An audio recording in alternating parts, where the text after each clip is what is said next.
Live. I'm Joe Hollier along with Cade Lightgo, and we are set to bring you Game 2 of this best-of-3 series.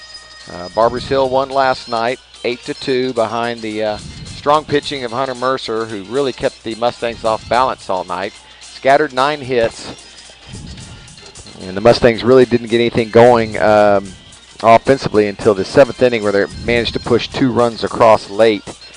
But today it will be Jacob Rogers versus Maddox Malone, and Rogers will try and even the series at 1 apiece and push this to a Game 3. And the winner, of course, headed to the state finals in Austin. Cade, let's talk about a little bit about last night's game and the job the coaching staff did for Barbers Hill, and then also the pitching job that Hunter Mercer did.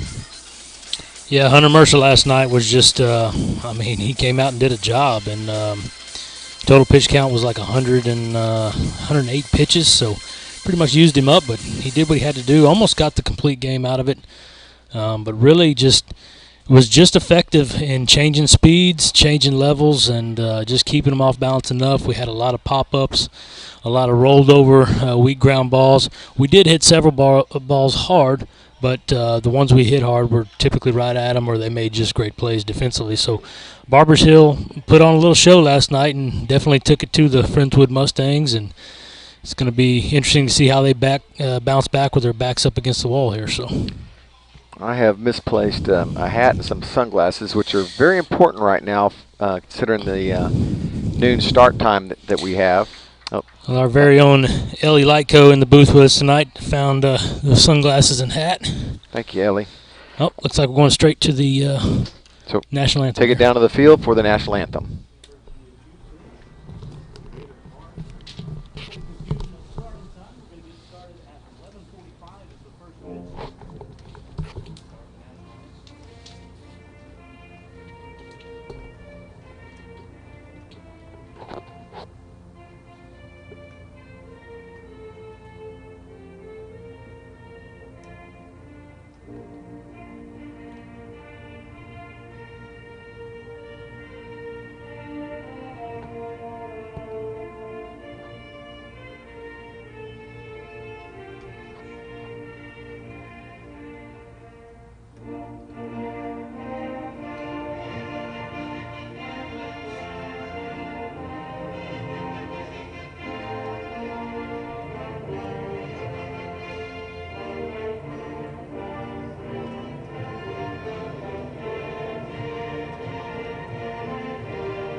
So skipping player introductions, as we are already behind. Obviously the umpires were not notified of the move up in game time.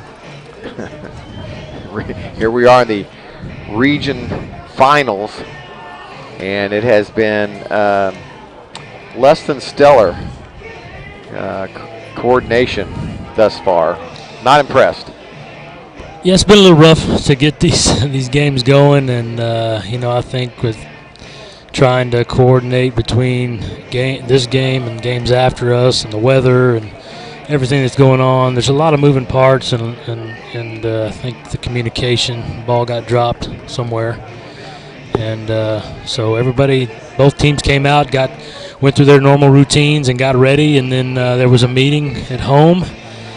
And both head coaches turned away in disgust and started walking back to the dugouts, and we were like, what's happening? And then we got word that someone failed to notify the umpires of the time change. So a little late getting going, and but it's here. It's time to play ball. FRIENDSWOOD will be the home team. Barbers Hill will hit first. Cameron Cawley, the dangerous shortstop, he'll lead off. He'll be followed by Jace Martinez, the center fielder. Batting third, the catcher, Brody Williams. Hitting cleanup, the first baseman, Simon Laranaga. Rathan Malone will hit fifth and play second base. The DH will hit 6th, Josh Campbell. The third baseman, Braden Jacobs, will hit 7th. Blaine Huntley, the right fielder, will hit 8th. And Carson Garrett will play center field and bat 9th. So pretty much the same lineup from last night. Huntley and Garrett swapping spots there at the end of the lineup. For Friendswood, nothing's changed. Newkirk, Winkler, Pacheco, Maxey, Landry, Andrews, Michael Wright at DH, Montemayor, and then South with Friendswood ace Jacob Rogers on the mound for Friendswood, trying to even up this series and push it to a game 3. Lose and you go home and talk about a season that was special no matter what, but always wondering, what if, but win, and we force a game 3 and live to play another day. Got to win 2 to move on to Austin. And again, Barbers Hill with the big first game win last night. Yes, a little different situation than the last game where both teams faced elimination. So about to see what Friendswood's made of here. They're the only team in this game that faces elimination, so it's win or go home for them. And the Barbers Hill team, you would imagine, can just play loose, and it's going to be important here for the Mustangs being the home team. They've got to shut them down early. We talked about this before the game. We've got to get off the field here, 1, 2, 3, something like that, and get in there and then get some runs early. Rogers, ideally, had we won the coin flip, this series would have started today with Rogers on the mound, but after losing yet another coin flip, had to play last night, and Rogers unavailable for UIL rules last night, and then also Casemeyer could not have thrown in last night's game as well. So Birch got the start, got roughed up a little bit, and then Toomis came in behind him, but it wasn't enough as Barbers Hill was able to really put some runs across the board throughout the game. I'll go over it for you real quick. They it could have been a lot worse. They loaded the bases with nobody out in the first inning, and Mustangs actually only gave up 1 run, as that was probably some of Birch's best pitching, as he was able to get the 5, 6, and 7 hitter to end that inning. And then Cameron Cawley with a big 2-run home run in the second inning could put him up 3-0. It stayed that way until the 5th, and a fly ball that got over Newkirk, and then a missed cutoff allowed Brody Williams to come all the way around and pretty much score on an inside the park homer. And then a really tough 6th inning as the Mustangs gave up 4 more runs in the 6th, and that was your final. So here we go.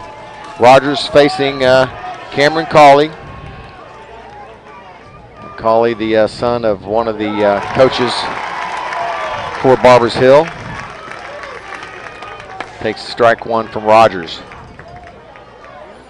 Had Cawley a 445 hit on the season, and I guess was 2 for 3 last night, or he had a great game last night. Yeah, he did. He singled in the first, homered in the second, struck out and then walked. So yeah, 2 for 3, reached base 3 times. Held up on that pitch, no appeal. 2 balls and a strike to Cawley. And this is where he's most dangerous, when he gets ahead in the count. Pitch down, it's 3-1. Yeah, working the bottom of the zone, that's fine. Rather live there than live up, especially to this guy. Make him earn it, though. Here comes the pitch down the middle. High chopper. He's got some wheels. DA's going to have to get rid of it, and they get him. Yeah, big out right there. Big out for Friendswood and for Jacob Rogers. Nice play by DA. That ball took a really high hop. So like you said, he had to be proper footwork and be ready to get rid of that ball when it came down, and he made a great play there. Here's Jace Martinez. Martinez walked 3 times last night. He was 0 for 1 with 3 walks. And one of the good pitch, no call, ball 1. A lot of free gifts last night. 8 batters had 7 walks and a catcher's interference that reached without swinging, via a hit. Yeah, and that was really a difference in the game last night. I mean, Friendswood out hit Barbers Hill, but our hits were at times without runners on base. They were definitely spread out through the game. And Barbers Hill, got the free runners, got the walks, got the catcher's interference, and when they followed that up with timely hits. And so pitchers were working behind in the counts. Out of 124 pitches combined, it was like 68 strikes and 56 balls for the Friendswood side, so not a good ratio. No, and Mercer didn't walk anybody until the 7th inning. And that one came around to score. Got him looking on a nice curveball, and there's 2 quick outs here in the 1st inning. Here's Brody Williams. Brody, as we mentioned, had the triple and then came home on the throwing error last night for run number 5. So Brody, a .345 hitter on the year. Rogers bounces that one in for ball 1. .521 on base percentage.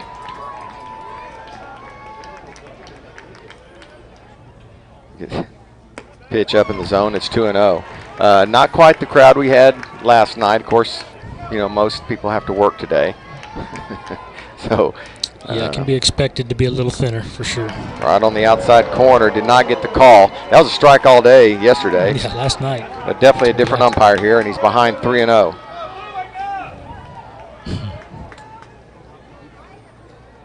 Pitch right down the pipe. 3 balls and 1 strike to Williams. The 3-1. Popped up. Pacheco can't seem to find it. And now the Winkler, and it's a 1-2-3 inning. And that's what they needed, Joe. That's exactly what they needed from Rogers, to come out and set the tone early, throw strikes, get the 3 up, 3 down. And now it's time to come in here and pound the nugget a little bit, and let's get some crooked numbers on the scoreboard. Mustangs coming up here in the bottom of the 1st, and no score. KMAX Sports, one of the largest broadcast networks in Texas and the nation. Check us out at Vype, VYPE.com. Vype is the leader in high school sports broadcasts. We've been doing it for 15 years. 3rd and 13, not yet, another reverse. Breaking tackles, dives to the end zone. Touchdown Rangers. 16 seconds, really close in the corner. Rotates to Wilson, she fires the 3. Oh my God, it went in! Cavaliers pull ahead by 1. Log on to Vype, VYPE.com. Vype Live, the leader in high school sports broadcasts. Wait, hold on just a moment. It's true that Vype Live, formerly KMAX Sports, excels at high school sports broadcasts, but did you know that Vype Live does more than sports? Vype Live does band recitals, academic events. For more information on how Vype Live can broadcast your event, email us at vype.com. And we move to the bottom of the 1st. Rogers with a quick 1-2-3 inning.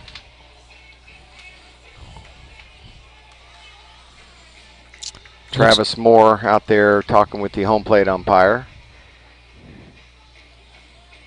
Not sure what kind of conversation. Righty on the mound for the Eagles, Maddox Malone.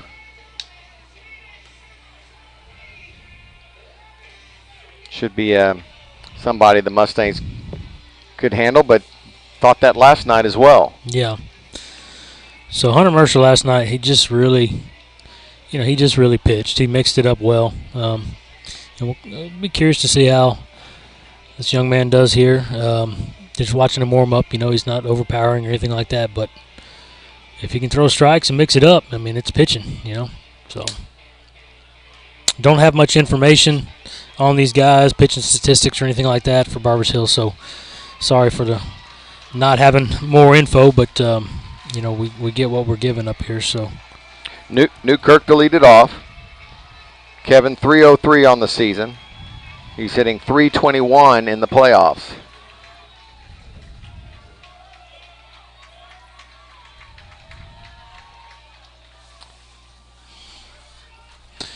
So third baseman's even with the baseline on the corner. First baseman's playing back. I always say this team kind of goes as Kevin goes.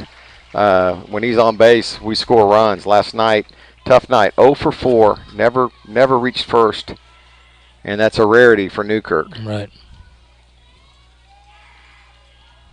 This ball hammered high into center field, lots of room. And out for out number 1. Carson Garrett right to him. And there's one away. Not much wind out there to mess with the outfielders. A slight breeze blowing straight away out to center, but nothing real heavy, so they should get some pretty true fly balls today out there. Here's Isaiah Winkler. Winkler 344 on the season.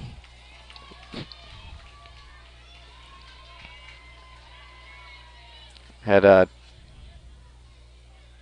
2 hits last night, including the RBI that put the Mustangs on the board.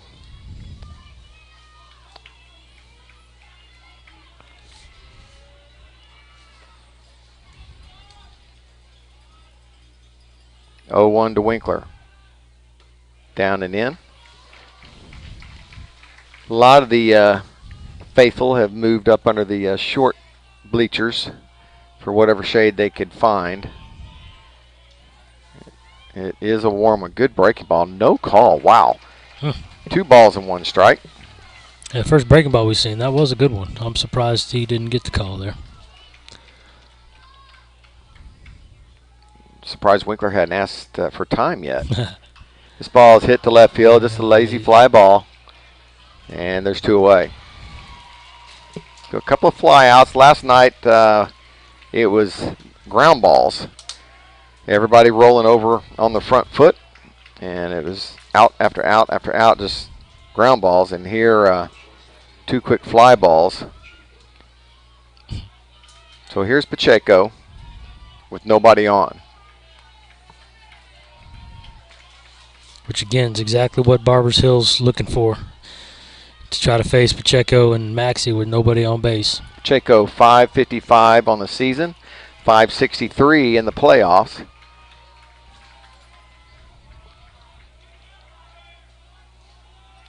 And comes in high and tight for ball 1.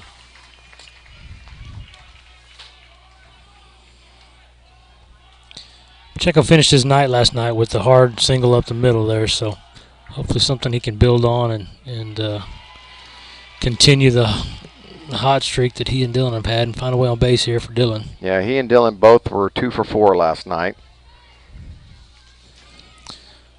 And that says something when you're 2 for 4 and it actually lowers your postseason average. Yeah, he did.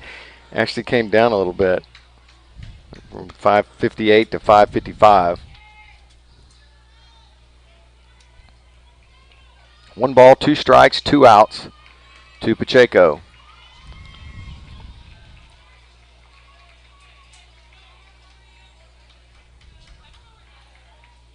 Pitch way high. Tried to get him to chase. Was not biting. Yeah, I think that was a show-me fastball. Kind of expect to see the off-speed pitch here. That nice breaking ball that he's got. Maddox delivers and grounded off the first baseman. He boots it. Pacheco will make it to first. It'll be a E3 and brings up Maxey. Yeah, caught a break there, and you just hope that they use this opportunity for that extra out to squeak a run across somewhere. I kind of expect Pacheco's going to be aggressive on the base pass, try to find his way out to second base for Maxey. Coach tried to pitch Maxey outside yesterday, and Dylan promptly went the other way for a base hit. And then later in the game, they made a mistake, came inside, and Dylan doubled. Pacheco is a threat to run, but I would imagine if he gets to second, they walk Dylan intentionally. Yeah. It's kind of been the MO is coaches now will let just about anybody else beat him other than these 2. Breaking ball in there for a called strike. Maxey numbers 372 on the year, hitting 522 in the postseason. Big lead. There goes Pacheco. This ball is hit to Africa, but foul. Goodness. Ooh, that's over in the McDonald's parking lot. Yeah, I don't know what that building is right there in left field, but it cleared the building. He cleared two of those buildings stacked on top of each other. That ball was smashed, foul down the left field side. Yeah, Pacheco was off and running on the pitch. Dylan now down 0-2.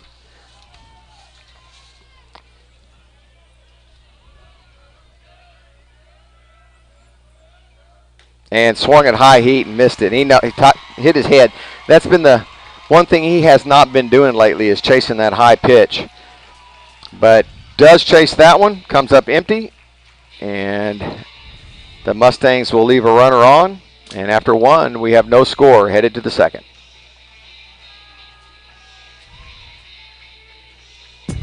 For high school sports coverage second to none, discriminating sports fans, booster clubs, and student bodies will tell you Vype stands above the rest. Vype can provide your school and your entire school district with complete digital video streaming and live broadcast coverage at prices that fit your budget. Find out more information at Vype, VYPE.com. VYPE.com. What's your favorite high school sports memory? A late inning rally? A game-winning shot? A photo finish? Maybe it's a pep rally or a pregame ritual. Maybe it's the euphoria of a late-night bus ride home after a hard-fought win. Maybe it's having pizza with teammates after the game. Now, imagine if it never happened at all. School sports need your help. With budgets getting tighter, it's more than the games that are on the line. It's all the traditions, the community pride, the culture of your hometown high school, plus all those memories that are on the line too. What can you do? It's simple. Buy a ticket when you can. Go to a game. Take the whole family. Let's do everything we can to keep those cherished school sports memories alive. This message presented by the Texas University Interscholastic League and the Texas High School Athletic Directors Association.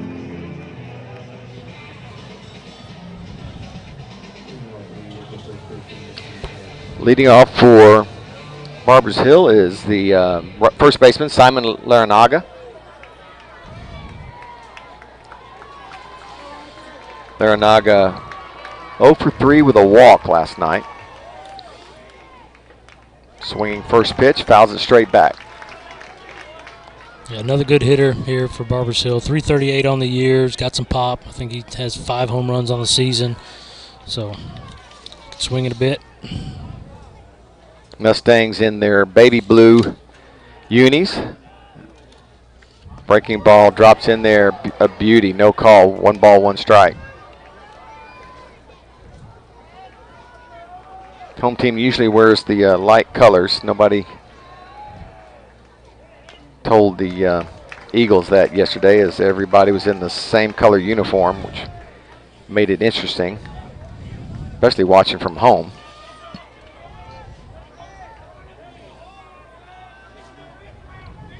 One ball, 2 strikes to Laranaga. Swing and a miss.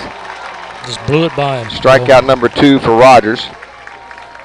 Nothing but gas there. Here's Malone, the second baseman. Yeah, just straight heat. Here it is. See if you can hit it. And this swing was tomorrow. That's how late it was.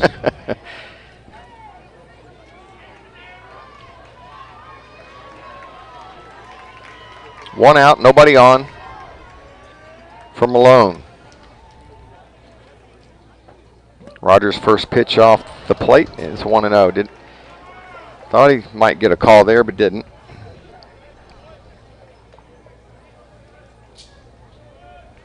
And no, this is not the pitcher, Maddox Malone. This is Rathan Malone. Fouls it out of play down the right field line.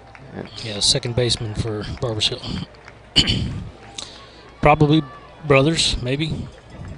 Don't know that for sure, but similar in stature. And last name. Yeah, go figure. Bodes well for him. Hit hard to his opposing second baseman. South up with it. An easy play for Reed, and there's 2 away.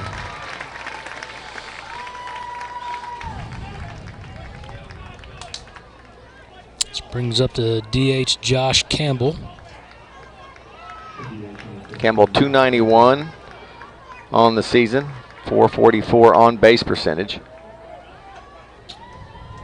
And Rogers has shut down the first 5 batters he's faced. Shit. What happened here? Here's the 1-0. Hit hard and through for a base hit. First legit hit of the game brings up Braden Jacobs. Jacobs a .263 hitter.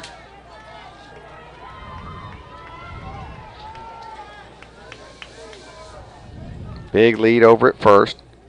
Ball line and curveball. Back-to-back singles. The bottom of the lineup coming through here for the Eagles.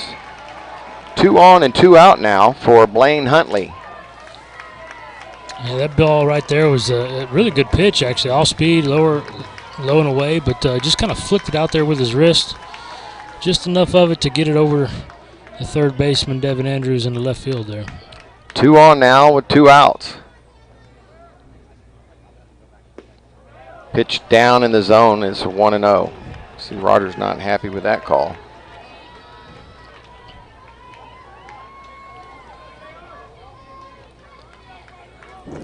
So this really the only switch from last night's lineup for Barbers Hill. They've got hit to short. Pacheco short hops, throw across. So they had Huntley batting in the 8-hole there, and Carson Garrett will be leading off the next inning for him. Last night it was flip-flopped. Not an easy play for Pacheco. Made it look easy. That's a much harder play than he made it seem. Very smooth, came in, got it on the short hop, threw across for the out at first, and so 2 hits, but no damage. We head to the bottom of the second, and still no score here at the University of Houston. We'll be back after this. It's been a trying year for parents. They've been confronted with countless challenges and have always risen to the occasion. If it isn't too much to ask, the 826,000 high school student athletes in Texas have one last request. Please, set an example. Disorderly fan conduct at high school athletic events is on the rise. It increasingly involves parents. There's no question that parents are passionate. There's no question they care about their children. But at a time when we're all wound a little more tightly than usual, it's worth remembering this about Texas high school sports. Always be a good example. Stop unruly fan behavior before it starts. This message presented by the Texas University Interscholastic League and the Texas High School Athletic Directors Association. Hey, for all the ways you love to play, Academy Sports and Outdoors makes it easier than ever to gear up and have fun out there. Get free shipping on your favorite brands at academy.com or get free curbside or in-store pickup at your Academy store. Gear up this spring at Academy Sports and Outdoors. Boots Landry to lead it off here in the bottom of the second. Quick shout out to American Tube Products. Hello to Joe, Joey, and Dana. Thanks for listening in while y'all are supposed to be working.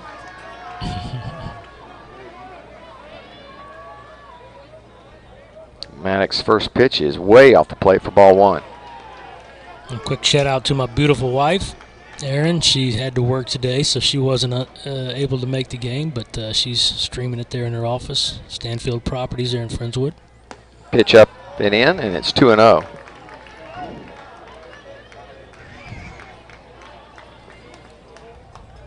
Two balls, no strikes.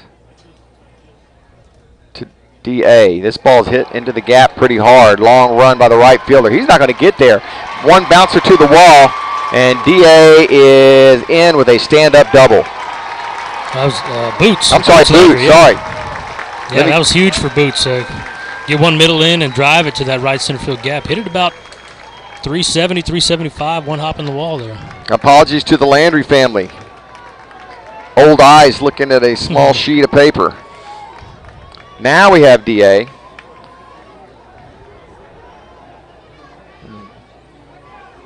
That ball was torched to right center off the NCAA Regionals sign, just under the scoreboard. Barbers Hill did a great job running those kind of balls down last night. Unable to get to Boots' shot there, though. And the Mustangs are in business. Runner at second, nobody out. Infield in, DA pops it straight up. Oh, my goodness.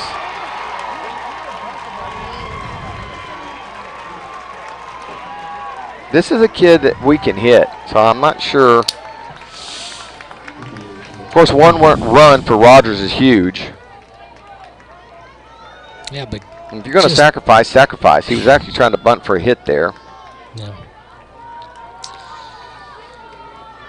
Yeah, just a lead off double. You love to just try to take that momentum and keep it going, and not try to get cute there. Just Michael hit. Wright takes a ball high. Yeah, I think the last half dozen times we've tried to bunt has not been in our favor.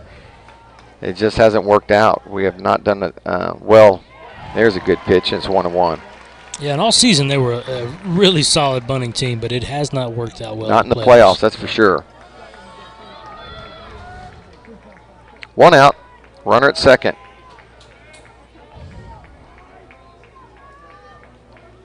Right the hitter.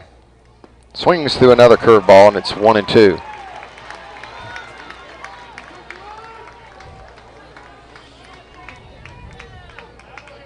Montemayor on deck.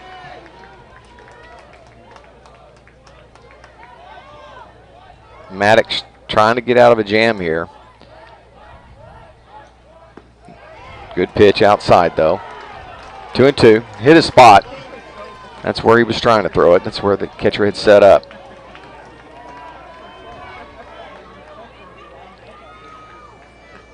Picked another curveball here at 2-2. Yep, just got a piece of it. Still didn't groove it, though.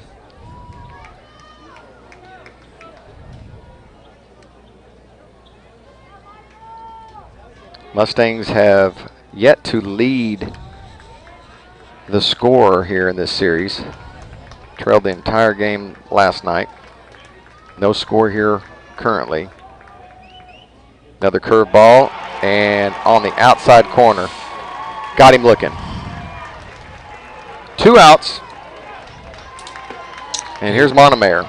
You just hate to leave it up to the umpire there. And that pitch was maybe a little off the plate, but definitely with 2 strikes, you've got to try to foul that ball off and just live to see another one there. It's a tough call, but make adjustments, learn from that, and next time up, remember that. Landon had a double last night. Takes a ball outside from Maddox.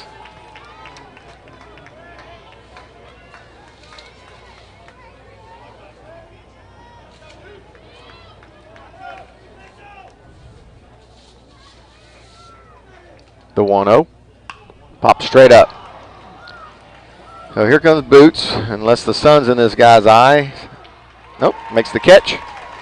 So a leadoff double by Boots Landry is for naught, as Andrews, Wright, and Montemayor go down in order.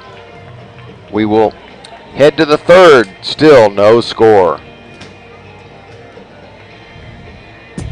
For high school sports coverage second to none, discriminating sports fans, booster clubs, and student bodies will tell you Vype stands above the rest. Vype can provide your school and your entire school district with complete digital video streaming and live broadcast coverage at prices that fit your budget. Find out more information at Vype, VYPE.com. VYPE.com.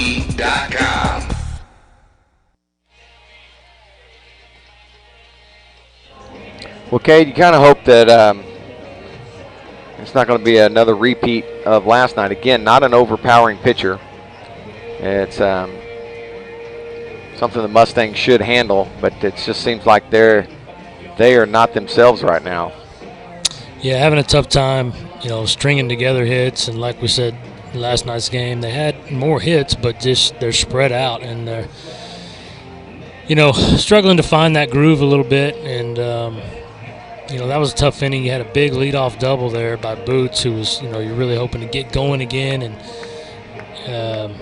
and then you followed up with a popped-up bunt attempt and a strikeout looking, and it just deflates you, as a ball club. You're trying to get something going, and you just need to regroup, and Rogers needs to keep doing what he's been doing and mowing people down here. Here's Carson Garrett. We have no numbers on Garrett. He's the player to be named later. Swinging first pitch, fouls it off to the left side.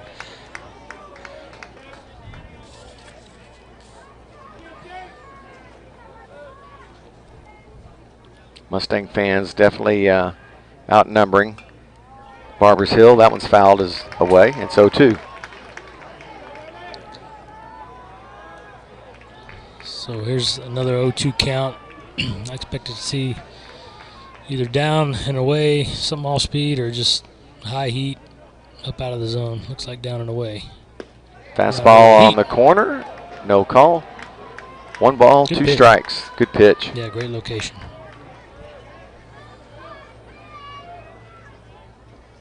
Breaking ball, another ground ball to short. Pacheco up with it. Throws a strike to Landry, and there's 1 away.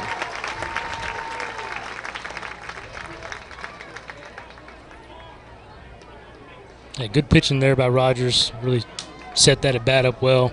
Got ahead 0-2. Went hard gas on the outside of the plate, and then came back with that soft curve low and away, and he just rolled over the shortstop to Pacheco there. Here's Cameron Cawley.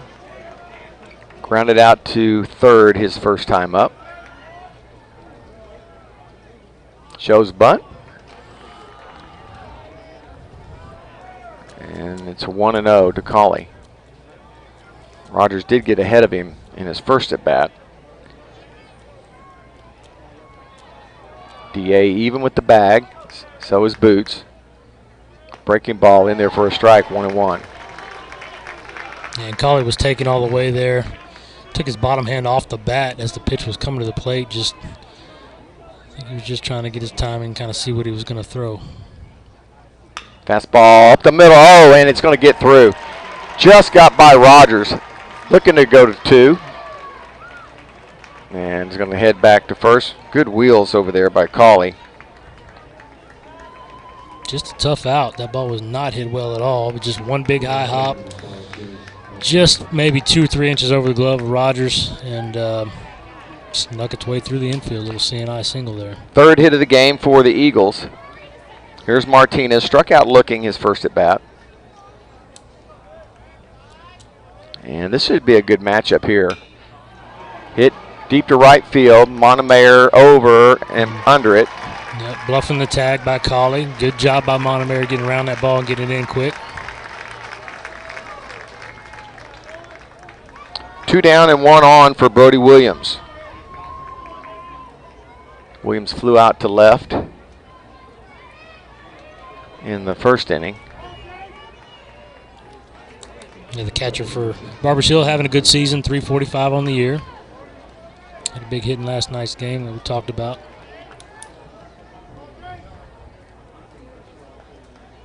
He's going to go. Oh, got him picked. Wow, that kid is crafty. Did he not run out of the baseline? And Check runs him down and gets the tag. So big pick move right there by Jacob Rogers, and a good job in the pickle. Well, working that. If I can see that he's going from up here, maybe they could tell from down there. But, yeah, Rogers alertly throwing over.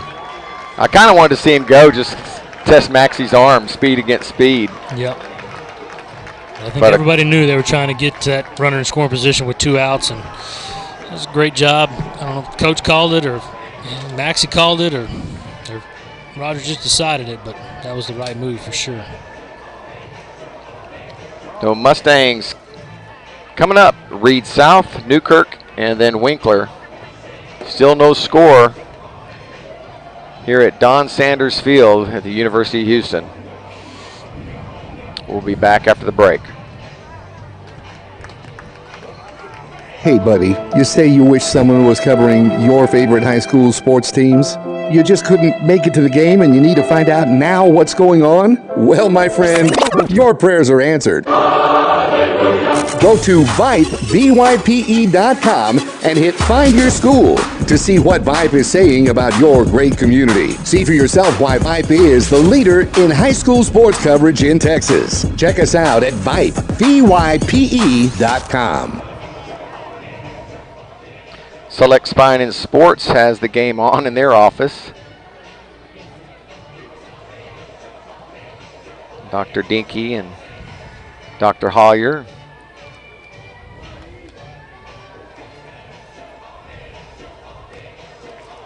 Good to hear you guys are listening in. Boots' Grammy listening in from Airway Lane in Galveston. Grammy, I apologize for giving DA the initial double credit. That was all Boots.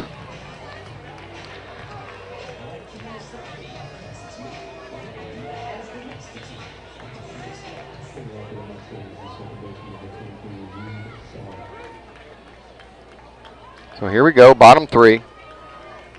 And Reed South to lead it off. Grounded right side, right to the second baseman. And one pitch, one out. Yeah, Friendswood really needs to get something going here. Bottom of the third. Second time through the order on a,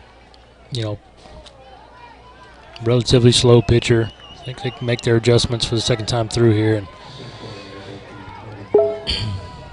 Newkirk gave it a ride in his first at bat. I'd like to see him get on top of one here and drive a line drive somewhere.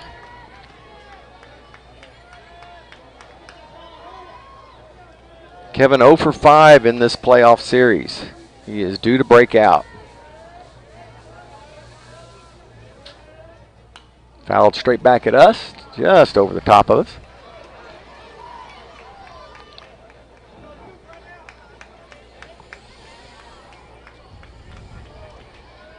So two batters, two first pitch swings. That one fell straight back. Good timing on that swing. Showing bunt. Had a good one. Got under it. Fouled it straight back, and it's 0-2.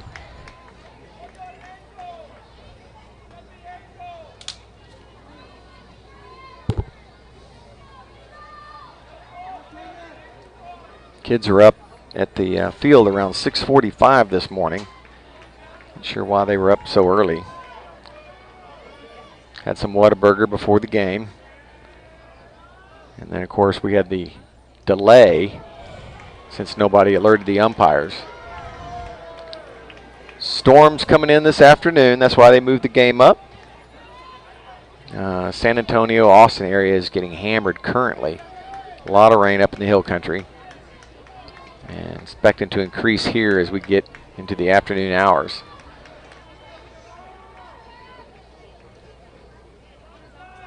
The 1-2. Lined and by Cauley. There you go, Newkirk. Great job of hitting right there. Kept the hands inside, kind of inside out of that one to left field. Good line drive. That's what might be the spark they need there.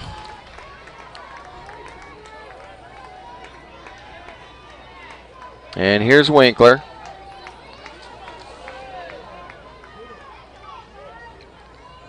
Winkler 344 on the season and 320 in the playoffs. Had the huge grand slam in the game 2 against College Station. So anytime a bat flip goes higher than 10 feet, we're just going to call it the Winkler. Hey, I like it. I like it. There's your time. Thank Winkler you. calls time. All right, now all is right in the world. Now we're back in sync as Winkler asks for time and steps out. Maddox first pitch shows bunt and takes it for a strike, and it's 0-1.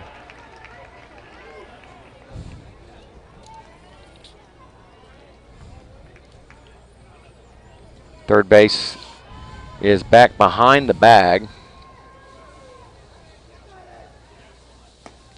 And that's up, and it's 1-1. So again, showing that bunt, maybe not an intent to bunt there, maybe just to see what the defense is doing, or maybe move the defenders a little bit, the corner defenders, get them to creep in a little bit, open up some holes in the infield. This is in there for a called strike. Winkler knew it too. That was his pitch. Yeah.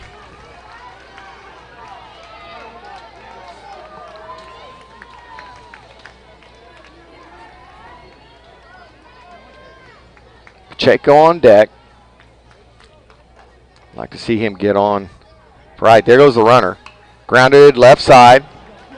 Jacobs up with it. And gets Winkler at first. That probably means Isaac gets a pass here, but let's see what happens. But with Maxie behind him, you never know. They've been pitching to Isaac. And with 2 outs in the inning and risking putting 2 on with Maxie coming up, it will be interesting to see what they do. I don't see a signal coming in from the dugout there, so they might try to pitch him out, see if he'll chase a couple pitches before they decide to put him on or something like that. Runner at second, 2 outs. Breaking pitch in there for a called strike. No need to chase when you throw a good curveball like that. This is a backdoor curveball against the left-handed batting Pacheco. Lots of scouts here. The scouts were arriving when I got here, which is about 9 o'clock. The 0-1 to check, and it's down on the turf. It's 1-1.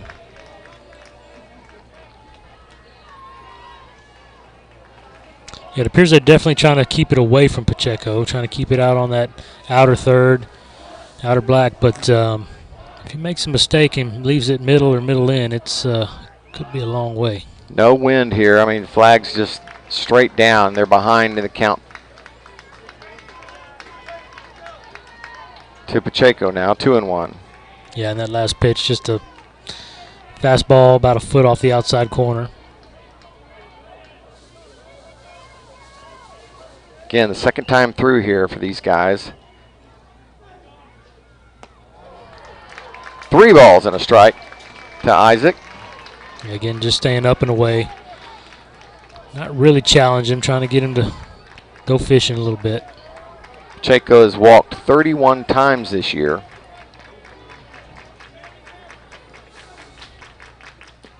And there's number 32. You know, and that's a intentional walk, but that was actually well pitched by the pitcher. I mean, he threw that first pitch curveball for a strike, see if he could get him going, get him swinging, but then he just stayed away. But on that last pitch, he did something very smart. He threw a curveball, but he threw it down and in. And sometimes when you're looking away and you see one starting over the middle of the plate, you might entice a swing there. So it was a good pitch. You see Coach Colley moving his infield all to the left side to face Maxie, and breaking pitch on the inside corner for a strike. Yeah, so infield definitely shift to the left. Outfield pretty much mirroring them, shaded a little to the left field side as well. Big hole on the right side. Yeah. That pitch down, it's 1-1. And this is where, if you're a pitcher, you don't want to make that mistake and give him a hard fastball away, because he proved last night he could hit it that way, and if they throw that pitch here, defense is not aligned for it, and it could spell trouble. 2 on, 2 out for Maxie. The 1-1. Hit right side and got by the second baseman. Good job by Dylan trying to go through that open hole, and just didn't hit it hard enough as the second baseman was able to close the ground and make the play. I like him going there. Yeah, definitely the right approach there with that shift and everything, and tried to do the right job. Just didn't quite get enough of it, and second baseman showing good range, making the play there and ending the inning. We head to the top of the 4th. Still no score here at the Cougars ballpark at the University of Houston. We'll be back after the break.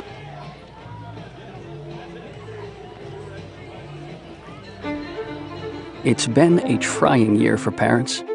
They've been confronted with countless challenges and have always risen to the occasion. If it isn't too much to ask, the 826,000 high school student athletes in Texas have one last request. Please, set an example. Disorderly fan conduct at high school athletic events is on the rise. It increasingly involves parents. There's no question that parents are passionate. There's no question they care about their children. But at a time when we're all wound a little more tightly than usual, it's worth remembering this about Texas high school sports. Always be a good example. Stop unruly fan behavior before it starts. This message presented by the Texas University Interscholastic League and the Texas High School Athletic Directors Association. For all the ways you love to play, Academy Sports and Outdoors makes it easier than ever to gear up and have fun out there. Get free shipping on your favorite brands at academy.com or get free curbside or in-store pickup at your Academy store. Gear up this spring at Academy Sports and Outdoors.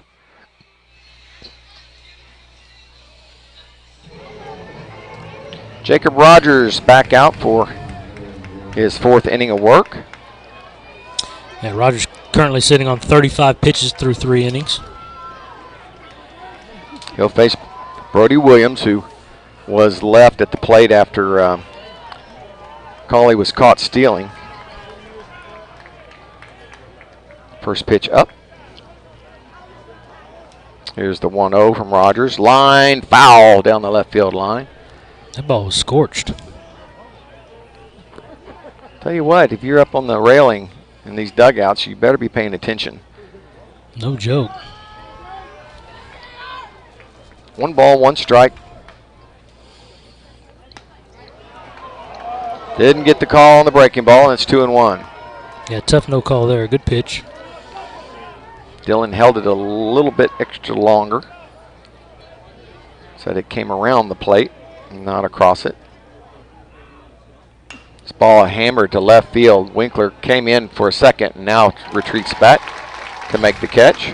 Yeah, good adjustment by Winkler. He came first 2 steps in hard, and I thought for a second we might see a repeat of the last ball hitting the outfield yesterday, but realized it wasn't quite as shallow as he thought, made a good adjustment, made the catch. Here's Larinaga, the first baseman.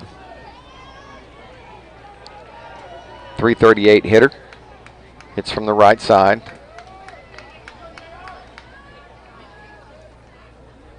Breaking ball in there for a called strike. So I know we're audio only, but there are some video cameras out here today, Joe. There's TV stations down there. Looks like 3 or 4 of them. Swing and a miss. Good job by Dillon hanging on to that.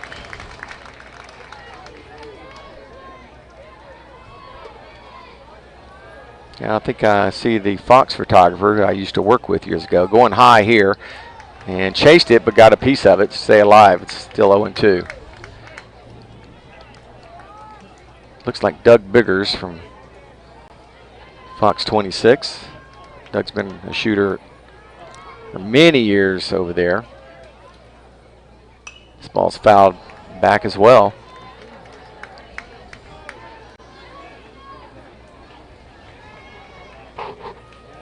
So Larinaga's having a good AB here. Seeing the fastball well and just fouling off some really good fastballs here. All speed down and stays down. It's 1-2. And that's a good pitch. That's the right pitch right there. Went to the fastball, 3 straight, and his timing was getting better each time. So mixed it up through the curveball there. The 1-2. Right back to gas on the outer black. Beautiful pitch, Jacob Rogers. 2 away. 2 strikeouts for Larinaga. 1 looking, 1 swinging. I mean, we've got the window pretty much closed, just enough room for our mic. But I swore I could hear the zip and the pop on that fastball. He really reached back and got something extra on that one. That was smoke. 3rd strikeout for Rogers. Here's Malone, the second baseman. And it's a 1-2-3 inning. Mustangs need some runs. Rogers doing his best to push it to a game 3. And the bats have got to wake up. They've got to find something, some spark, something to get them going. And sometimes that can come from just, not one of your normal superstars, your normal guys. We need to find a spark from somewhere.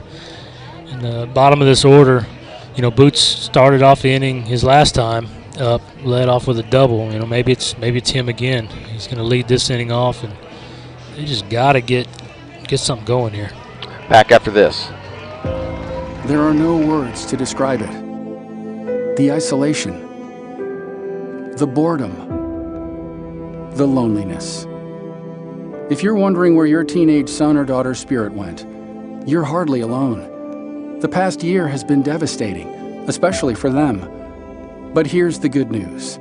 They might just find it again, playing high school sports. Workouts that stimulate, teammates and coaches that care. The sense of belonging so many of us have been missing lately. That's what school sports are all about. The sense of achievement is real, and the camaraderie is hard to beat. Coping with uncertainty is difficult, but school sports can help the teenagers in your family start feeling like themselves again. Encourage them to give it a try. High school sports, it's so much more than a game. This message presented by the Texas University Interscholastic League and the Texas High School Athletic Directors Association. Here we go, bottom 4, Maddox Malone going toe-to-toe with Jacob Rogers as both pitchers has held the other's team in check. 3 hits for the Eagles, 2 hits for the Mustangs.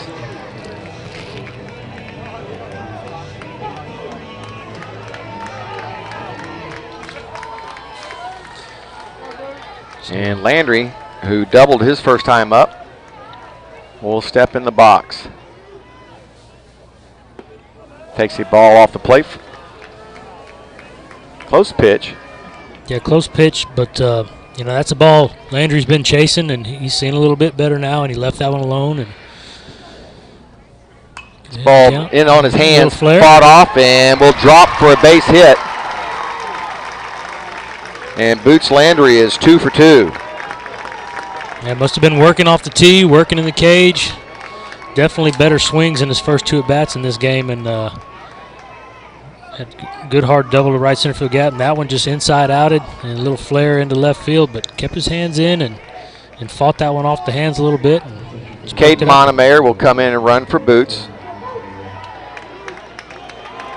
So here we go again.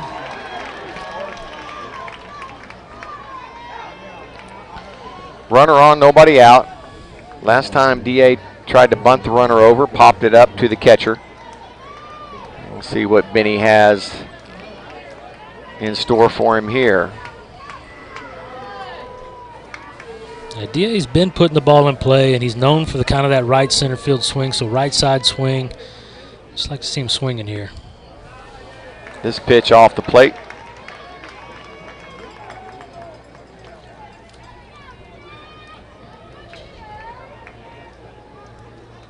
Run it first, nobody out. Curveball, beauty. Again, it's not one these guys can't handle. It's not like an 84 mile an hour breaking ball. It's in the 60s. It's a slow breaking ball. Yeah, but that's a good take. I mean, he had it was ahead in the count 1-0, and that was a good breaking ball. It was a little up in under the hands and got the call there. Shows bunt and pulls the bat back for a called strike. And now he's in the hole. 1 ball, 2 strikes.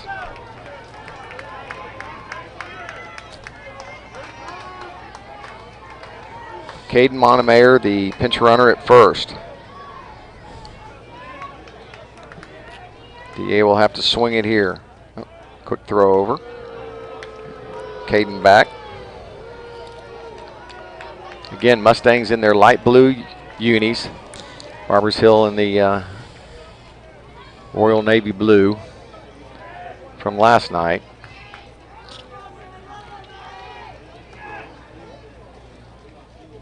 Pitch out of some kind.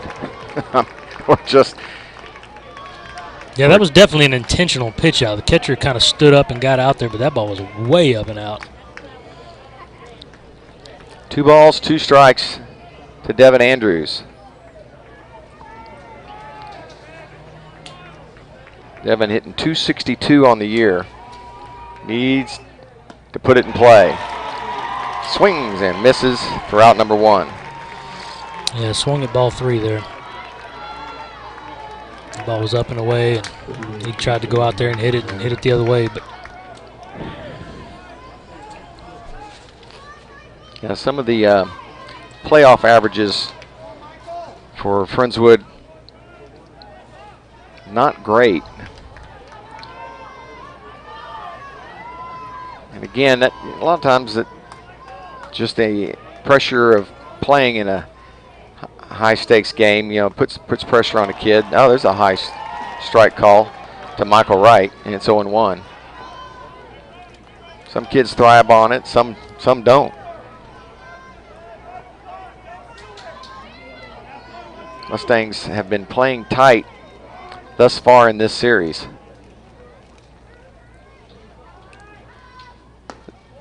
Pitch up, and it's 1-1. I will say that Colley's dad knows a lot of these kids extremely well, and he is the one that has been moving everybody defensively for Barbers Hill.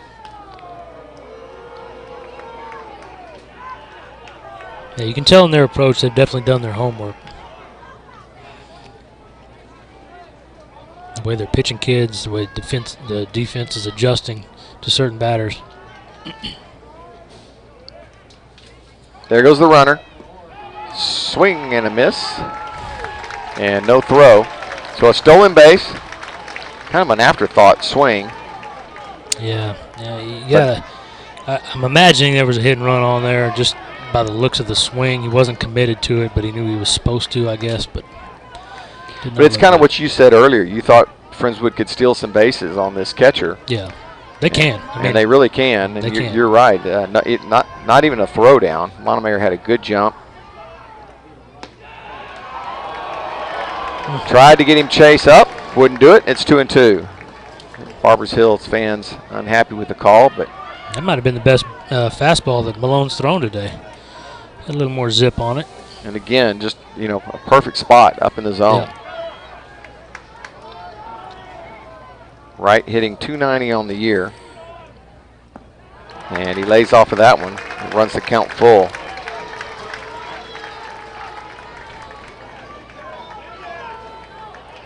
Right in the playoffs, .231.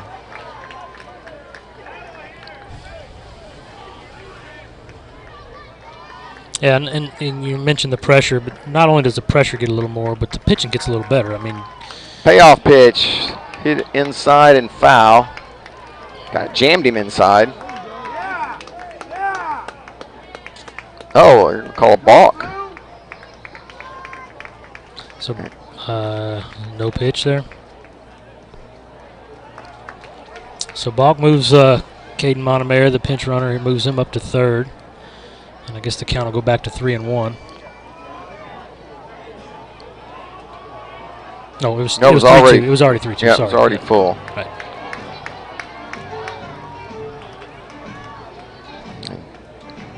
David Denny asking for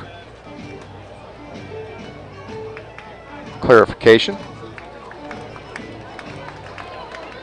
Umpire trying to shoo some of the players back in the dugout. So we'll reset and do it again. Now runner, the go-ahead run just 90 feet away. Infield is in. And a 3-2 count on Michael Wright. The 3-2. High, ball 4.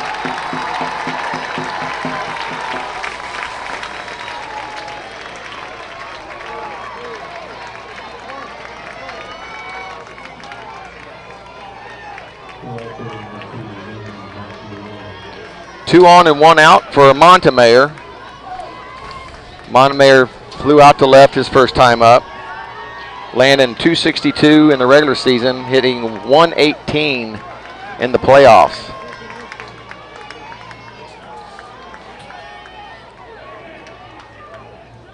Big lead at first.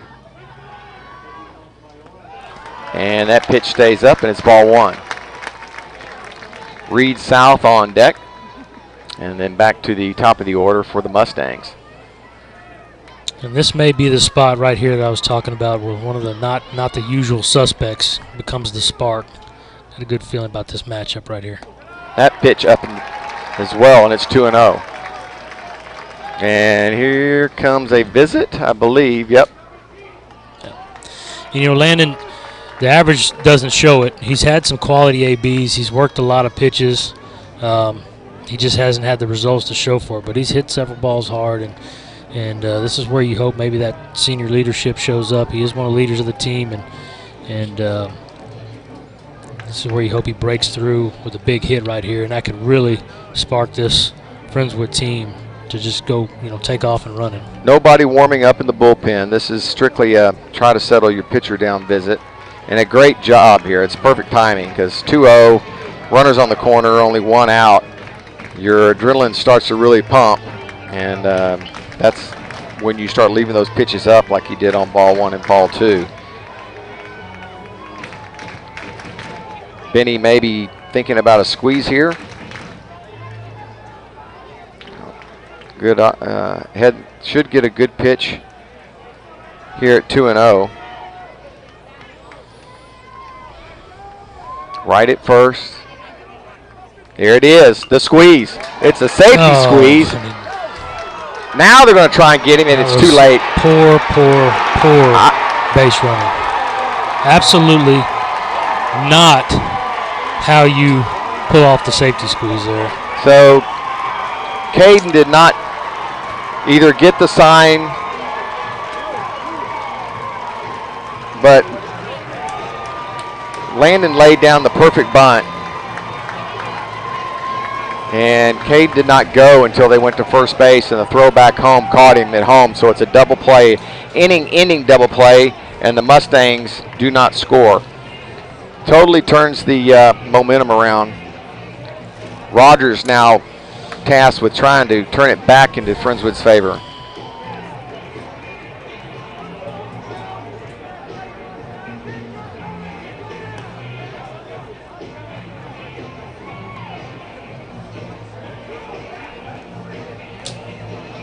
I like the call.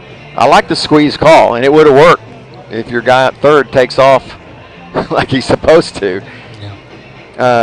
Because that's in a game like this, that's the little things that make a difference. And it would have been a huge momentum booster for the Mustangs. Unfortunately, we are now headed to the top of the 5th. No score. Back after the break.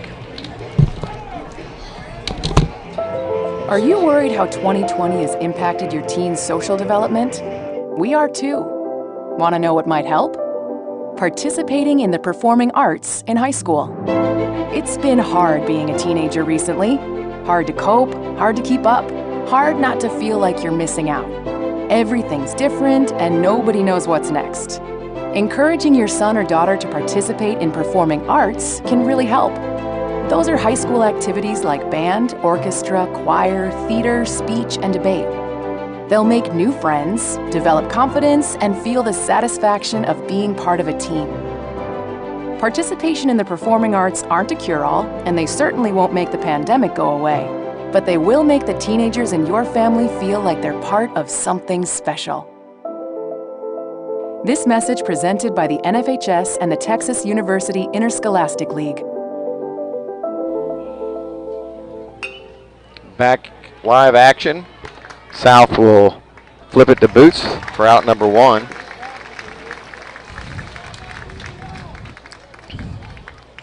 Brings up Braden Jacobs, the third baseman. Got the game being streamed back at the high school. Steph McFadden, Laura G., Andrea Davis, Jennifer Burris, all listening in at FHS. Hello, everybody. Lifted to center field. Long run, and Montemayor and Newkirk collide. The ball drops Plenty of time for somebody to call that ball. Normally the center fielder has jurisdiction on something like that, but Montemayor never let up.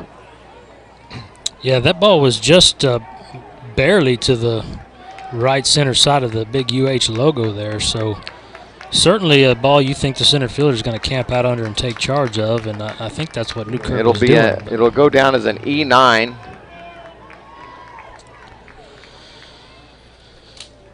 And instead of 2 outs and nobody on, now the Eagles have a runner in scoring position. Here's Blaine Huntley. Huntley grounded out to short his first time up. And credit to Braden Jacobs there, the third baseman, the previous batter. I mean, hits a pop-up, doesn't give up on it, and just sulk his way down to first. He runs hard, ends up at second base on a misplayed pop-up to shallow center field. So.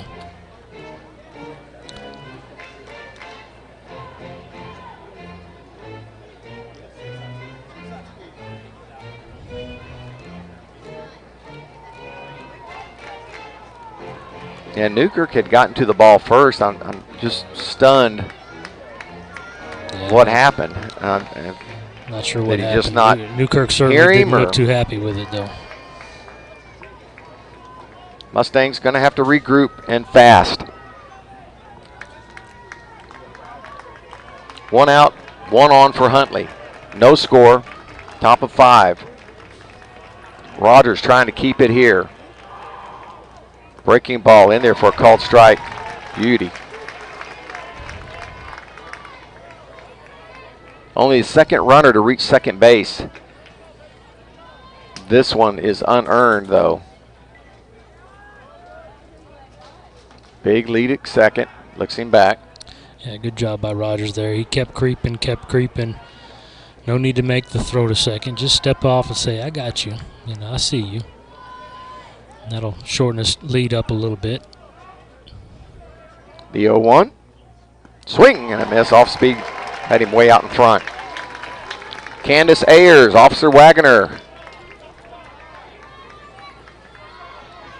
Don't y'all have kids to watch at that school? Oh, no, school's out. Sorry, y'all having to work during the summer. That's even worse. The 0-2. On the corner. Got him looking. There's a delayed strike 3 call. Yeah, good morning, good afternoon, good night. 2 curves and then a blistered fastball in the outer black and just sat him down looking. Here's Carson Garrett, grounded to Pacheco, his first time up. Looks like we're going to have a pinch hitter, number 18. Number 18 is Hunter Mercer, so the pitcher from last night's game. Coming in to pitch hit for Mr. Garrett.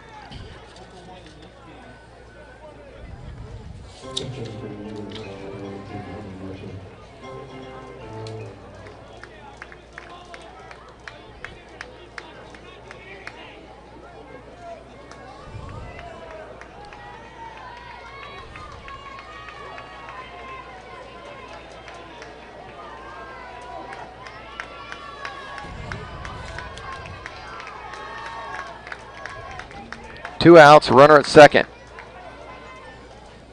So pinch hitter Mercer here, just a 209 hitter on the year, but it's with 67 appearances at the plate, so probably didn't get a lot, being a pitcher, probably didn't get a lot of plate appearances. Breaking ball missing. Again, open base here. Rogers can be a little careful, but you have Cauley on deck. You go after, you go after him right here. Pinch hitter, 209 hitter. You go right after this guy. This is the outs you want for sure. Right. You can't nibble around this guy. Pitch off the plate gets the call. Could have been a makeup call there. 1 ball, 1 strike. Yeah, the pitch before was definitely better than that one, but counts right either way, 21.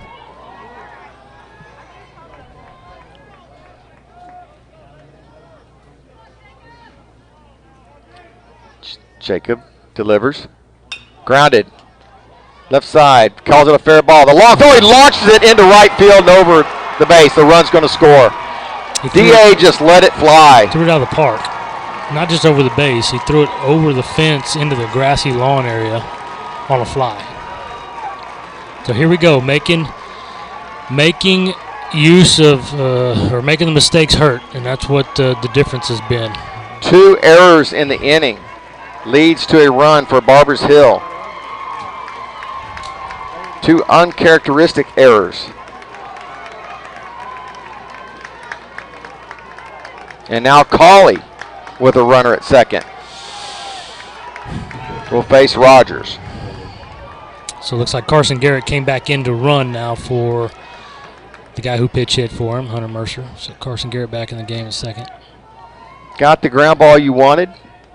And if DA just throws it down in the dirt, Boots comes up with it. But this ball literally left the ballpark.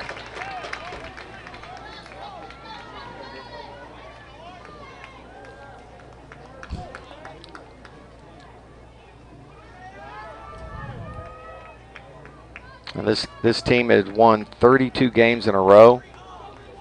They played loose and easy all year long, all the way through the playoffs. And then here in the regional finals, they have absolutely looked like a different team. Not everybody. Some have enjoyed the added pressure, and it's not like these guys haven't been playing in front of a big crowd or scouts. They've been doing it all year long. But a couple of miscues here has put the Eagles on top here in the top of the 5th. Rogers gives up the unearned run, and he's ahead 0-2. Comes back with a fastball, had him frozen, wanted the call. Can't believe he didn't get it. Dylan, now he's ticked. And Travis Moore is ticked. The assistant coach is fired up over there in the dugout. I'm not sure. I mean, I guess the pitch was down a little bit, but that was Dylan held it for, when Dylan holds it for a 4 count, it's a strike. Yeah. Dylan didn't move, so the only thing I can think is it was low.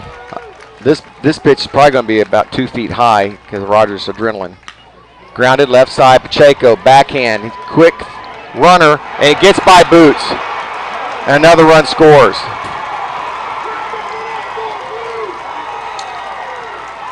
That'll be an error on Boots at first base. Yeah, Check did what he had to do there. He fielded the ball deep in the hole and had to throw the big one-hopper across, keeping the ball low with the speedy Colley running. And unfortunately, Boots just whiffed at it. Didn't get a glove on it on the hop. The hop didn't really hop. It more skipped on this turf and stayed down and just 2 unearned runs across for the Eagles. And Jacobs, and now this ball bounced in the turf, bounces over Maxey. He's going to try for 3, and he's going to get it. There's the speed by Colley. Yeah, Colley rounded the bag at second hard and saw that Dylan was just getting to the baseball and just took off in that extra gear. And Dylan, as he reached down, kind of bobbled it a little bit, and by the time he grabbed it, Colley was there. That'll be an error on Maxey, the 3rd of the inning. And here's Martinez.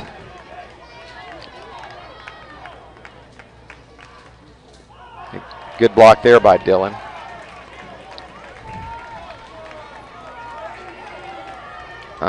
They got the wrong count on the scoreboard. 1 ball, no strikes to Martinez. 2 runs across, unearned. They have yet to have a base hit this inning, and they have 2 runs. Yeah. Well, the reason for that is that far right number there on the scoreboard, those 3 errors, and that to go with the 3 errors they had last night's game. It's just uncharacteristic. And Barbers Hill, like we said, doing what you're supposed to do with those extra opportunities, make them hurt. Again, just very uncharacteristic ball game for the Mustangs.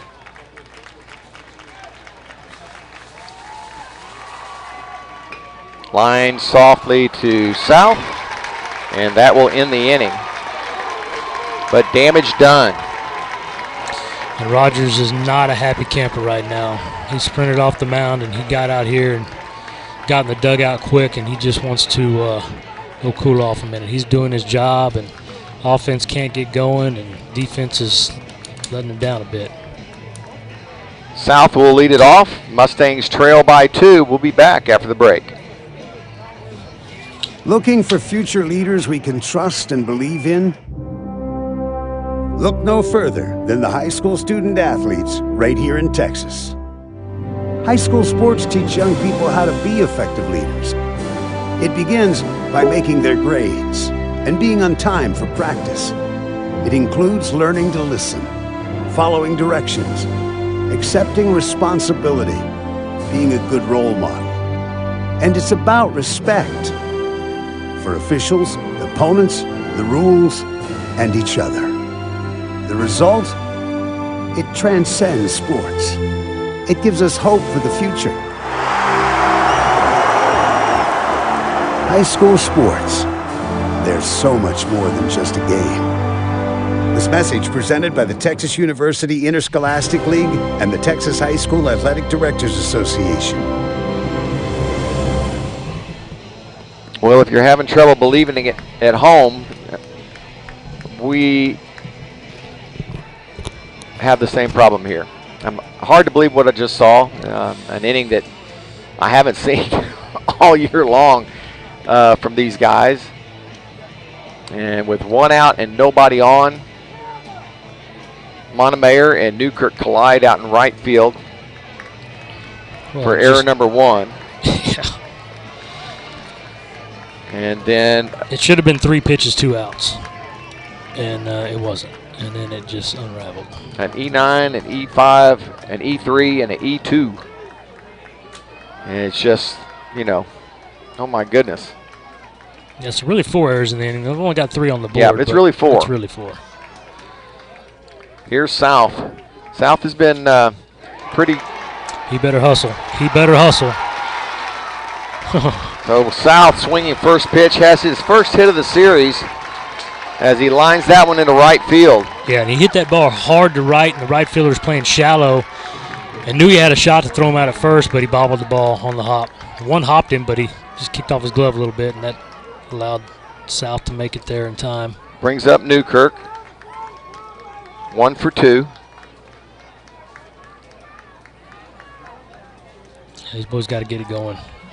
They got to get it going right now. They have to answer that. Mustangs backs against the wall for sure. Down 2 here in the bottom of the 5th.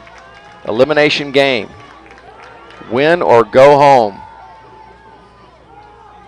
Newkirk swinging first pitch, line drive to center field, but right at the center fielder.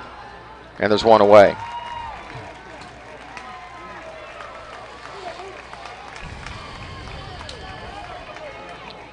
Brings up Winkler.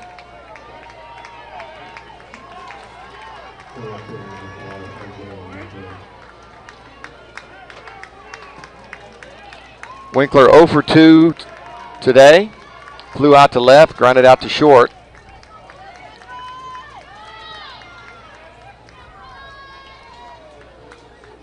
South with a big lead. And they hit him. Yeah, plunked him right in the keister, as you like to say. Or was it took us? Took us. Took us. Right in the took us. Took us. Winkler now has been hit a total of 14 times. And this is a situation you want. 2 guys on base with nowhere to put Check and nowhere to put Maxie. And if ever's the time to come up big, it's now. You got to answer that 2 spot that Barber's Hill was just gifted in the top of the 5th with at least 2 of your own. Isaac 0 for 1 with a walk.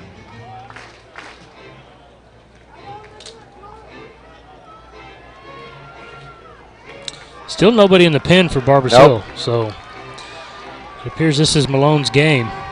.563 average, 600 on base percentage, .857 slugging percentage. A&M commit and predicted to go somewhere in the first round of the Major League Baseball draft. Isaac Pacheco trying to keep his Mustangs in this game, has 2 on with 1 out. Malone delivers, grounded up the middle, shortstop makes a great play, and they almost turned a double play. That Collie is something else, Joe. Collie got that ball in short center field did a sliding 360 and a perfect throw to second for out number 1. All in one motion. And sliding, pirouetting on a knee, and throwing a strike to the second baseman covering. Just an outstanding effort. So Pacheco goes to first. Winkler out at second for out number 2, and here's Maxey.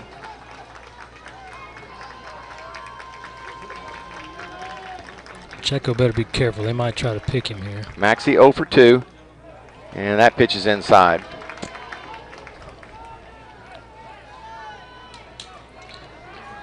Dylan being held together with gum and tape and shoestrings, but still competing. Yeah, he definitely banged there up goes the bit. runner.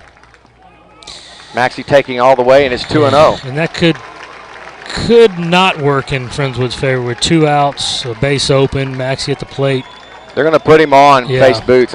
So when that, and I don't. Boots is 2 for 2, but yeah. I don't blame him here, but yeah, Boots has been hot. Yeah, he kind of knew that was coming. On the steal there, taking the bat out of Maxey's hand, and they're going to make someone else tie this game up with 2 outs. Runners going on contact. A base hit can definitely tie it up here, and Boots can. He's been hot. He's had Malone's number so far. 2 for 2 against Malone.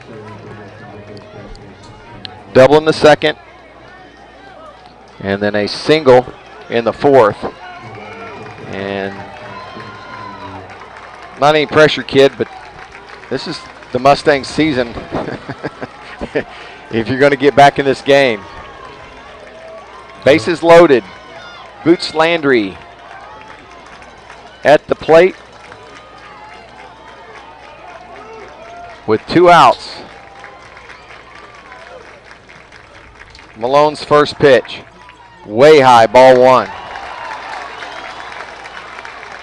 Still nobody in the bullpen for Barbers Hill. Boots can be patient here ahead in the count. Get his pitch. Runners will be going on anything. The 1-0, breaking pitch. Swing and a miss, and it's 1-1. That would have been two balls and no strikes had he let it go. In on the hands, down low. The 1-1 from Maddox. That one in on the corner, and it's 1-2. Yeah, missed his spot badly, actually. Catcher was set up way outside, and he busted him in with a fastball, but it was definitely a strike.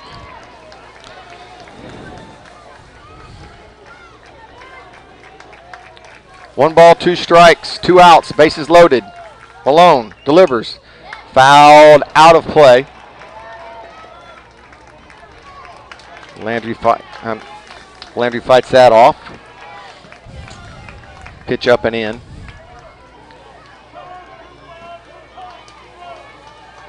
Mustangs home team.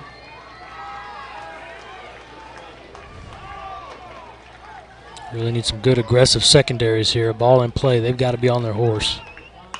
There Lined. It is. There it is. Down in left field. 1 run is in. Here comes the tying run. The throw is offline. And Boots Landry has tied this game. That a boy, Lando. That's the man that came to play right there today. 3 for 3 after struggling a bit. He said, not on my watch. I'm making a new ball game right here. Good job, Boots Landry. Coming up clutch. 2 out, 2 run single there.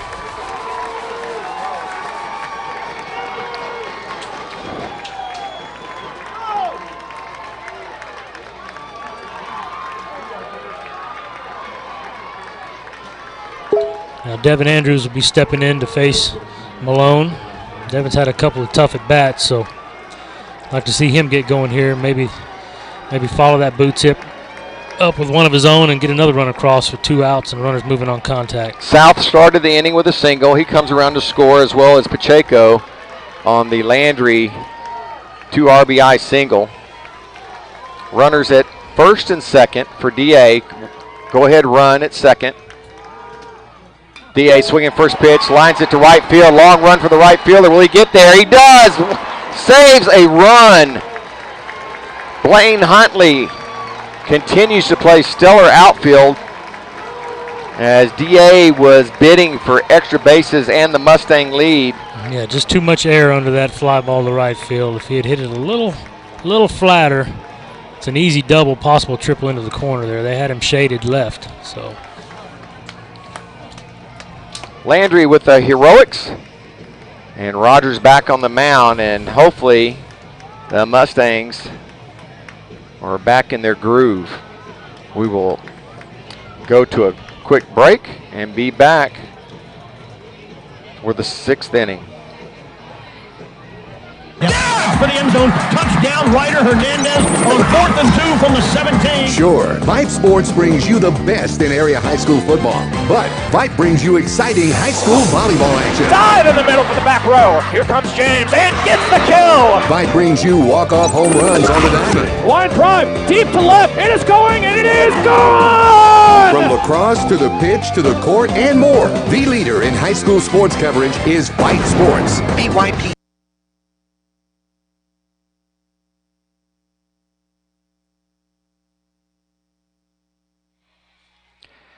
Hey, for all the ways you love to play, Academy Sports and Outdoors makes it easier than ever to gear up and have fun out there. Get free shipping on your favorite brands at academy.com or get free curbside or in-store pickup at your Academy store. Gear up this spring at Academy Sports and Outdoors. So here we go, Cade. Rogers again, 2 runs that last inning on no hits. But Mustangs battle back, even up the score. Yeah, and no doubt that's what they had to do. First time in a while, a little momentum going our way. Yeah, they just absolutely had to answer those mistakes that they made in the top that gifted 2 runs. They had to answer it with something, and they did. Boots Landry came up huge. So here we go. Rogers throwing a 3-hitter. And his first offering to Brody Williams is a ball. Larinaga on deck. Off speed, had him way out front. 1 ball, 1 strike. Benny moving Winkler over towards center field. The 1-1. Grounded up the middle. Pacheco will have to hurry. Tough play, yeah. Got it on an in-between hop. It'll be an error on Pacheco.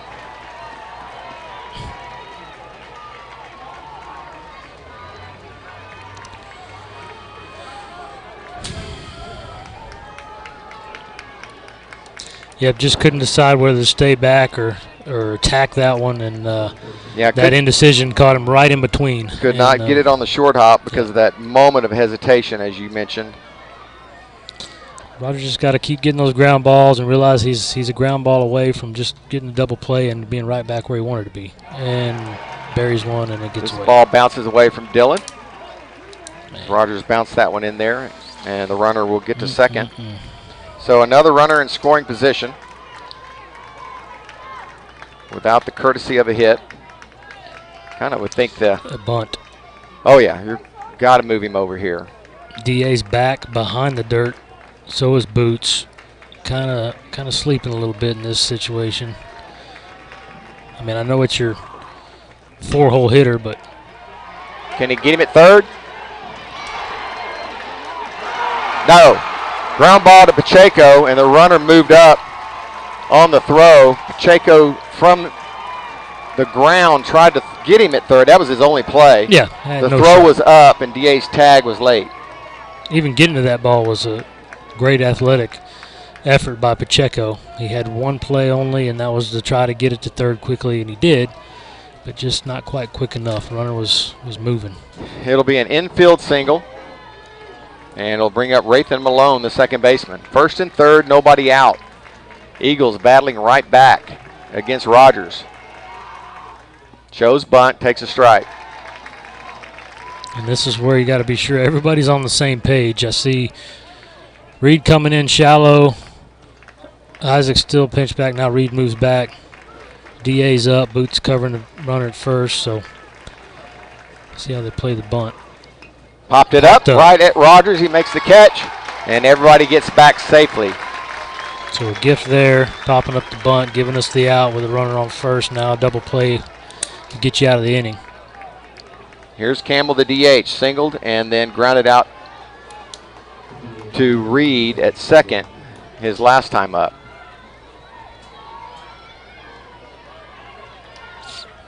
And hoping for one of two things, strikeout or double play right here for Friendswood.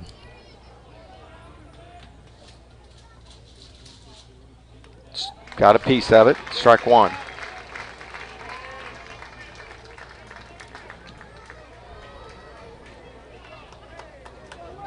American Quality Fire and Safety out of Alvin.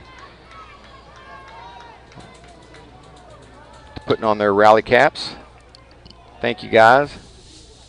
Breaking ball off the plate. It's 1-1.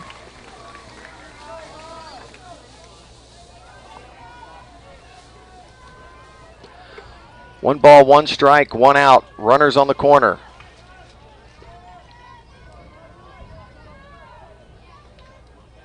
Long look in. Lined and through for a base hit. And the Eagles retake the lead.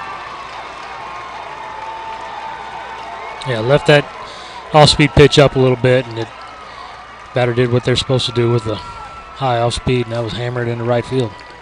Third unearned run scores for Barbers Hill, and they lead 3-2. And again, Barbers Hill just taking advantage of the extra outs and the gifts.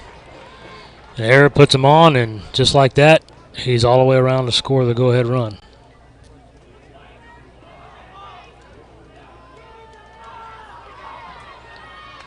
Rogers looking up at the sky like he can't believe it.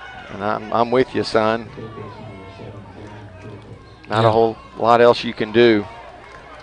I mean, ground ball is short, error puts him on. Ball buried, pass ball, wild pitch, puts him at second. Ground ball, the hole is short, infield single, and now another straight. Line to Newkirk. It's down for a hit. Newkirk's throw home is cut off, so bases will be loaded. Still with just one out.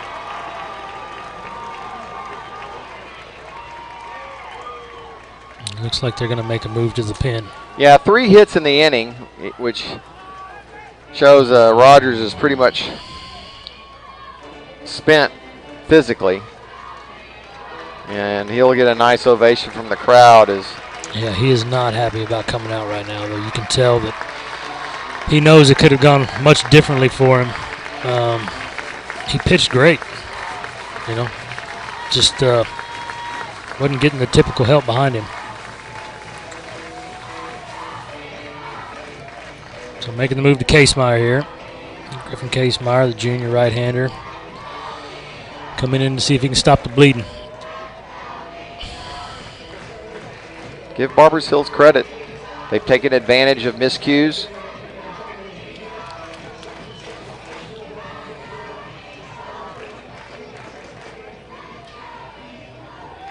And despite out-hitting the Eagles in this series, the Mustangs have been able to put together a good game and are on the verge of heading home for good.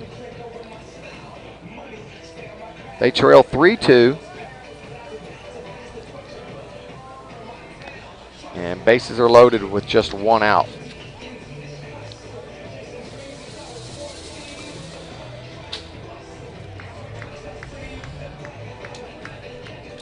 Five errors in the game for Friendswood.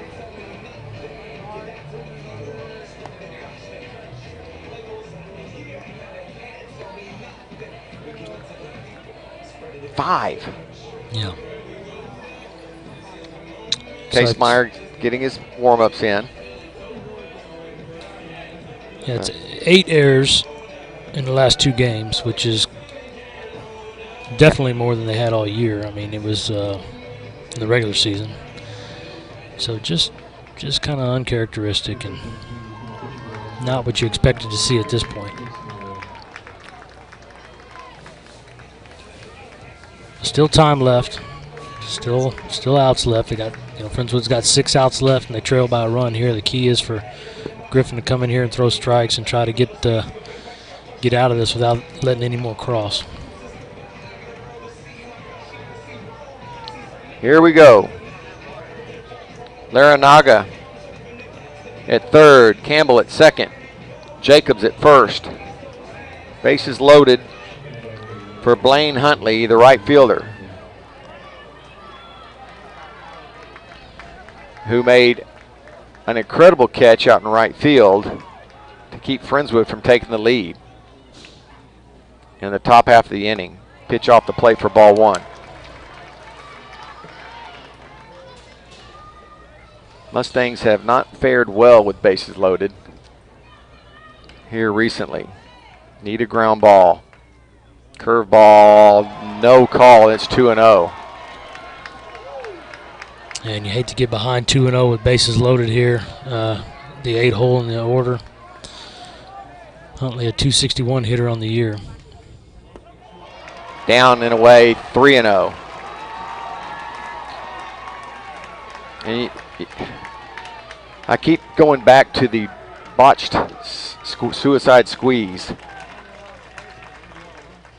In there for a called strike, and it's 3-1.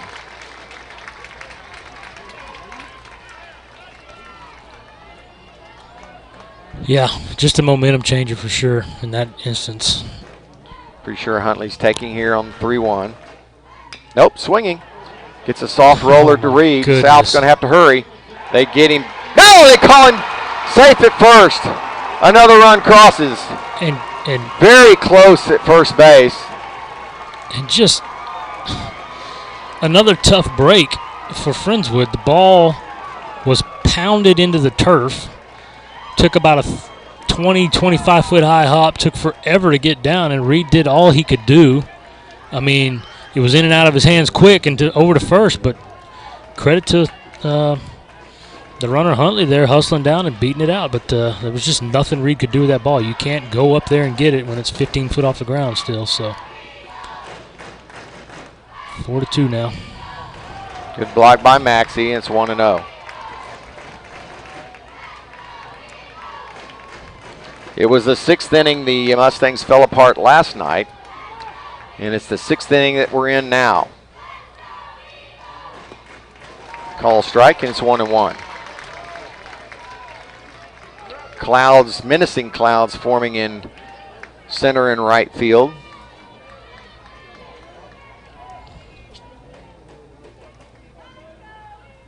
The 1-1, fouled back, and it's 1-2.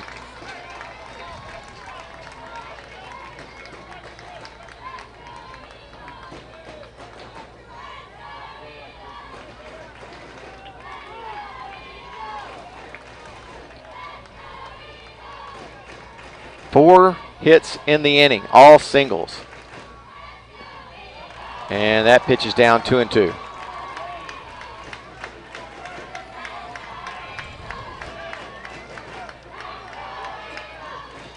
You got to want the baseball. You got to be asking yourself, please hit it to me. The 2-2, good breaking pitch. Finally calls the strike. And that's an out, number 2. My goodness, that was a long, delayed call.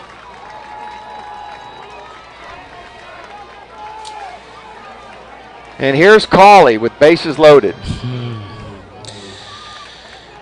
Super dangerous spot here. Cawley held in check tonight, reached on an error in the 5th, singled, and grounded out. I wouldn't be surprised to see him going after the first pitch right here. Good pitch, called a ball, and it's 1-0. Nowhere to put him.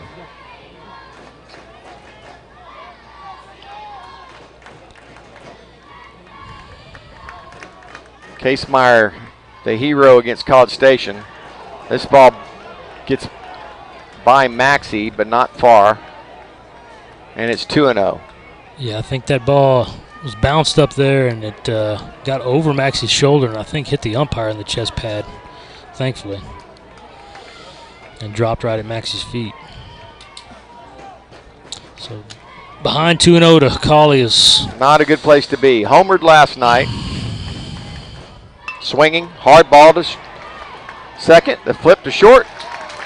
Good play by South and Pacheco there. Minimize it to a 2-run inning. So we're back where we started, down 2. We will head to the bottom of the 6th. Due up for the Mustangs will be Wright, Montemayor, and South. Bottom half of the order coming up next. Looking for future leaders we can trust and believe in? Look no further than the high school student athletes right here in Texas. High school sports teach young people how to be effective leaders.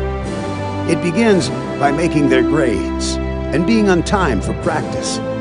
It includes learning to listen, following directions, accepting responsibility, being a good role model.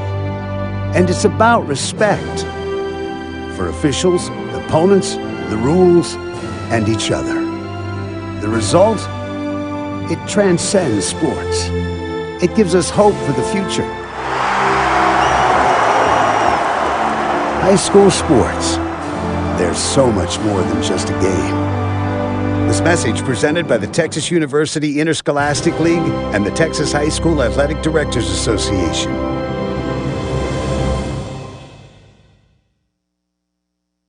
Vype Live, formerly KMAX Sports, one of the largest broadcast networks in Texas and the nation. Check us out at Vype, VYPE.com. Vype is the leader in high school sports broadcasts. We've been doing it for 15 years. 3rd and 13.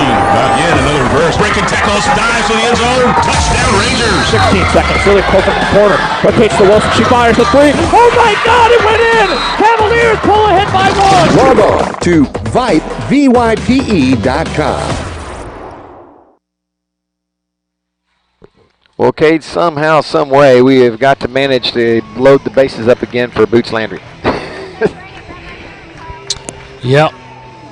Got to find a way here. Bottom of the order has got to get it done. There's no doubt about it. They've got to get on base. Mustangs with 8 hits. Landry has 3 of them.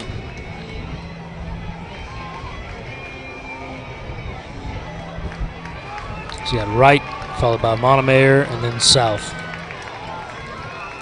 A new pitcher in the game now for Barbers Hill is another Malone. It's Rathan Malone. So the starting pitcher, Maddox Malone, ended up with 72 pitches, pitched a whale of a game, and now Rathan Malone, number 6, is on the bump to try to finish it out for See that number Barbers at Hill. second? I believe second is number... No, the short answer is no. I can't see the number. Lined and down. Good job by Mr. Michael Wright there. Base hit on the first pitch he sees. Brings up Montemayor.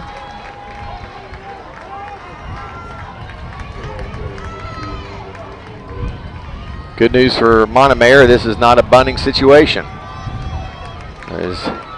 Yeah, outs are precious right now. You got to earn it. You got to hit. You got to hit. His dad won't have to have a coronary. Let him swing away. Takes a strike, a low strike, one of the first ones we've seen. Clouds continue to come in. Lots of rain off to the right. They're building up, and the wind is picking up, blowing out to the left. Mustangs need to get a rally going. The 0-1 lined. Oh, to shortstop. It's a tailor-made double play. The 6-4. They throw high, though. Safe at first. And he's safe at first. Yeah, Colley's a little ticked. He had a tailor-made ball and perfect feed to second, and the new second baseman that came in, number 8 there, Will Bunton, just airmailed one over to first, and just enough to get the first baseman off the bag and allow Montemayor to be safe. So Reed South up.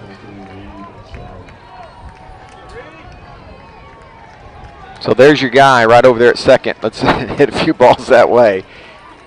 In defensively as Malone in to pitch. And goes that way. Drops it into right field.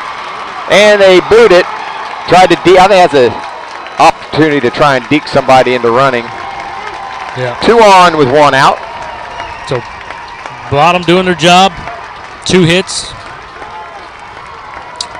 So first and second, and move it to the top with Winkler coming up. I mean, Newkirk. Newkirk. Sorry. Newkirk 1 for 3. And South with back-to-back hits.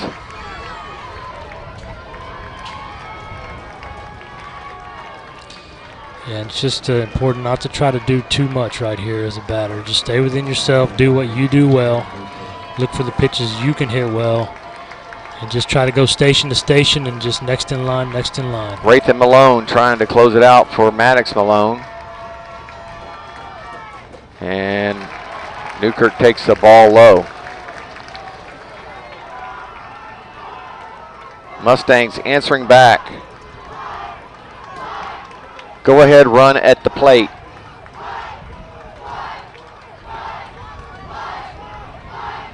Winkler on deck and then Pacheco. There's one out in the inning. That's a good pitch for a called strike. 1 ball, 1 strike.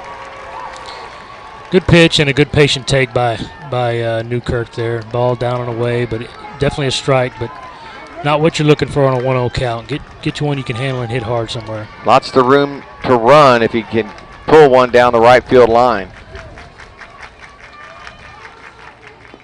Pitch looked good, called a ball. 2 balls and a strike. Yeah, surprising zip on that ball Yep. by Malone. That was definitely the hardest fastball he's thrown to this point. Barbers Hill has been consistently throwing breaking off-speed pitches behind in the count, which they are right now. The 2-1 to Newkirk and lifted to center field. Just got under it.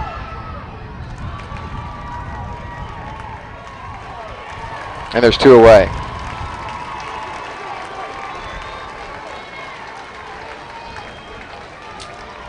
Tough day for Newkirk. It's his 3rd fly ball to center field today. So they have definitely had his number. Brings up Winkler, hit by a pitch his last time up. Not sure what the record is for that, but that's got to be close. So Winkler's come up big before, and his team needs him right now. 2 out, 2 on. Takes a strike.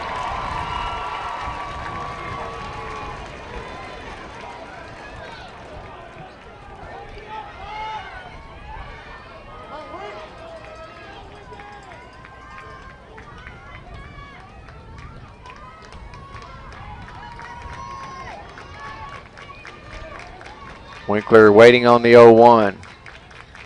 Asks for time, gets it.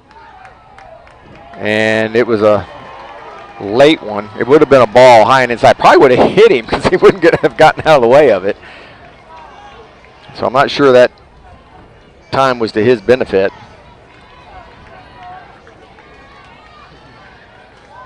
He'll reset and do it again. Long look in by Malone. Rathan delivers. Swing and a miss. And Winkler's down 0-2. Yeah, got a good one to hit there. Just swung right through it. Save and a bat here for Pacheco. Somehow, some way, get on base. Clouds are rolling in. The thunder's starting to rumble. Got to get it done right here. The 0-2. Lifted, short left field. And left fielder got a late jump, but runs it down. The outfield has been spectacular for the Eagles. Another threat goes by. Casemeyer heading out to the mound. He knows we were up against it here, as the Mustangs are down to their final 3 outs. And some nasty weather, is coming. We'll take a quick break and be back for the 7th inning. There are no words to describe it. The isolation, the boredom, the loneliness. If you're wondering where your teenage son or daughter's spirit went, you're hardly alone. The past year has been devastating, especially for them. But here's the good news. they might just find it again, playing high school sports. Workouts that stimulate, teammates and coaches that care, the sense of belonging so many of us have been missing lately. That's what school sports are all about. The sense of achievement is real, and the camaraderie is hard to beat. Coping with uncertainty is difficult, but school sports can help the teenagers in your family start feeling like themselves again. Encourage them to give it a try. High school sports, it's so much more than a game. This message presented by the Texas University Interscholastic League and the Texas High School Athletic Directors Association. Vype Live, the leader in high school sports broadcasts. Wait, hold on just a moment. It's true that Vype Live, formerly KMAX Sports, excels at high school sports broadcasts, but did you know that Vype Live does more than sports? Vype Live does band recitals, academic events. For more information on how Vype Live can broadcast your event, email us at vype.com.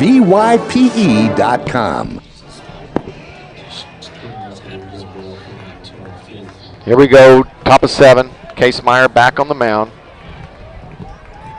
Mustangs down 4-2 here in the last inning. Some rain just starting to fall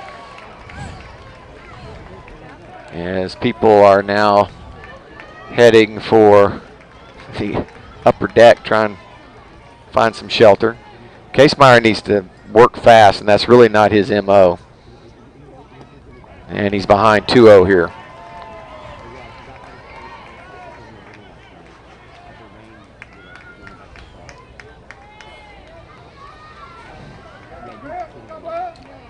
Martinez at the plate. And ahead in the count, 3-0. Yeah, Barber's Hill doing a good job of just being patient, making them throw strikes. Wind really picking up now. You can see the pants of Griffin Casemeyer just whipping in the breeze as he stands on the mound. What was a soft breeze going out is now coming in. Martinez takes a strike.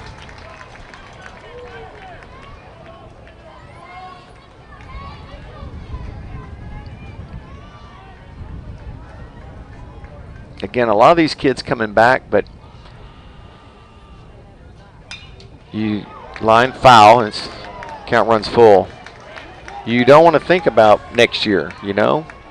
Sure, yeah, you're a senior and you still got some playing time. But for a lot of these kids, this is their senior year.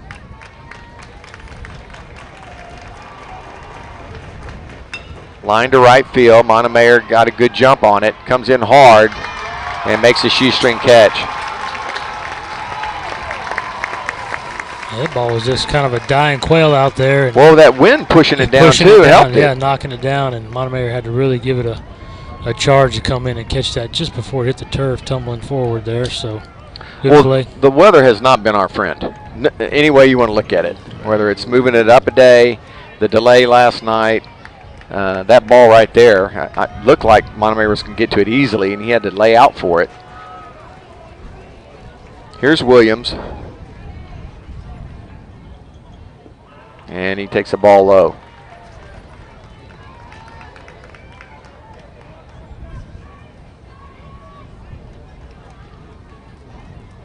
I just, in my heart, think the College Station was a better team that we faced. This ball's hammered deep to right field. Montemayor, the ball gets pushed back. That was fortunate for the wind right there. That ball was tattooed. That was the first time Mother Nature has been in our favor. That ball was hit absolutely on the screws and got caught up in the wind and ended up about 315 feet down the right field line, and Montemayor making a good run and catch on it. But that ball was easily a 330, 340 ball, I'm which telling would you, have been out of here. that ball gets hit in the first or second inning, and it's not coming back. Yeah. 2 outs. Here's Larinaga. 1 for 3 with 2 strikeouts.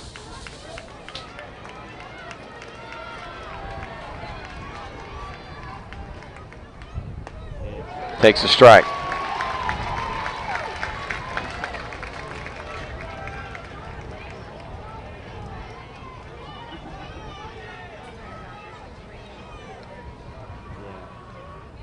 Curveball doesn't come around. It's 1-1. So this, you know, for some of these guys, this could be their last game. Pacheco at short. DA, most of our outfield. The entire outfield, yep. Teddy went, yep. 1 ball, 2 strikes. Get all your pitching back. You get your catcher, first baseman, second baseman. But if you want this dream to stay to continue, you have got to rally right here. Fouled back and out of play.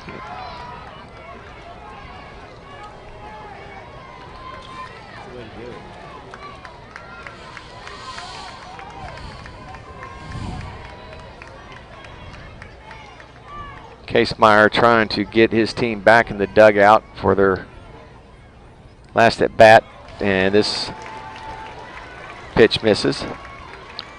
For the Mustangs, you have Pacheco and Maxey, and then Landry.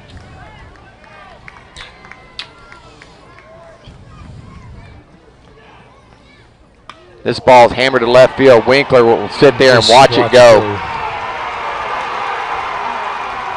Hanging curveball, and Larinaga did not miss it. Yep, 6th home run on the year for Larinaga there, and puts that extra insurance run on the board. And there's, when you got Pacheco and Maxey coming up with a 2-run lead, it's a lot different than Pacheco and Maxey due to lead off with a 3-run lead. A little bit easier to play baseball after you win game 1. Yeah. And you can tell the Eagles have been playing loose. Loose and aggressive and having fun over there. Having fun. Mustangs have played very tight today, uncharacteristically. 5 errors, a couple of pass balls, and unfortunately Rogers is going to take his first loss of the season if they are unable to come up with a huge rally in the bottom of the 7th. Still 2 outs, nobody on. Mustangs have out hit the Eagles 9-7, but they trail in the score 5-2. Call strike. This fan base has been incredible. They have traveled, they have supported, they have popped out into right field, and long run. The outfielders finally worked it out. Newkirk calls it, makes the catch to end the inning. But just talking about the fan base here, okay, that we've traveled extremely well no matter wherever we went. Our viewership at home, for those that couldn't make it, has been phenomenal. It's record breaking. We so appreciate the kind words and that you've had not only for us but just for these kids and supporting them, and it's been a magical run regardless of the outcome here today. Yeah, you're right, Joe, but it's definitely not over yet. It's going to take a miraculous comeback here, but I mean, you got Pacheco, Maxey, and Boots, hottest hitter in the lineup, coming up after him. So anything can happen. It's not over until it's over. So you got to go out there and you got to just do your work and grind it out. You want to be able to say you left it all out on the field. Yeah, with a 3-run lead, they're definitely not going to be intentionally walking Pacheco or Maxey. So these guys will get an at-bat. Again, light rain falling. Yeah, starting to pick up a little bit. It would be nice if the flags would stop blowing in, especially with our 3 big hitters coming up.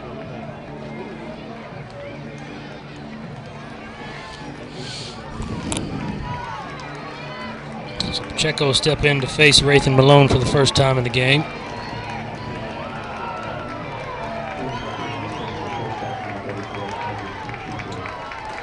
And rain definitely coming in from right to left now. Wind-blown rain. It's not raining super hard, but it's definitely a steady rain. Crowd standing for Friendswood. Pacheco takes the ball on the inside. Ooh. And you can tell the catcher wasn't happy about it. Yeah, I don't know where that one missed, but weather not in our favor at the moment. This pitch in there. No, my goodness. Ball 2 to Pacheco. Man.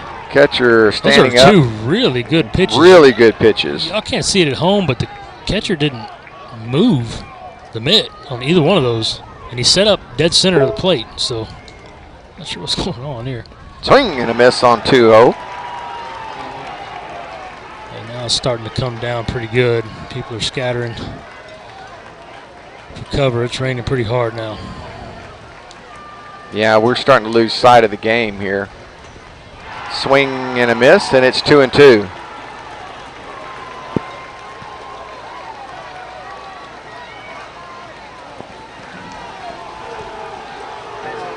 And the umpires just called time, and they're dragging the boys off the field.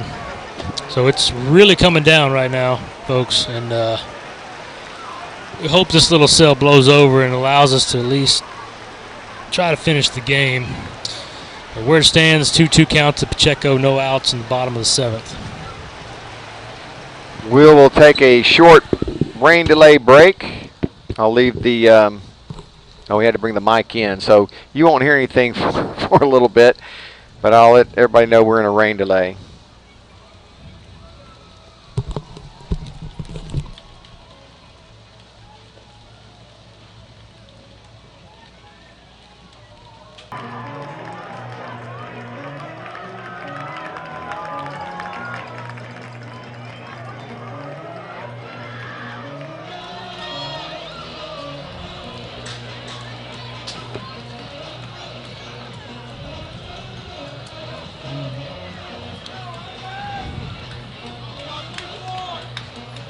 Okay, well, I think we are close to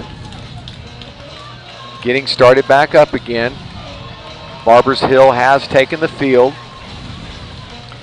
And let's see who's on the mound. Number 6. Still the same kid. Same kid, Rathan Malone. Is going to stay out there trying to finish it off. Pacheco will be at the plate with a 2-2 count.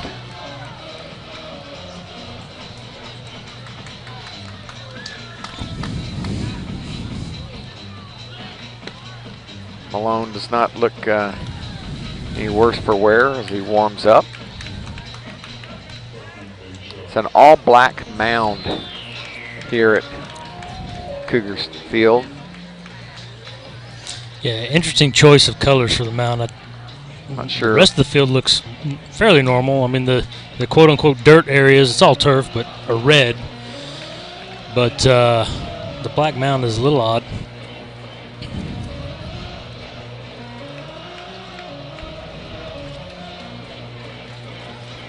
Defense basically the same. All right, here we go. Hope Pacheco remembers he's got a 2-2 count. Yeah. Mustangs down 3, trail 5-2 here in the bottom of the 7th. The 3, 4, and 5 hitters due up for the Mustangs.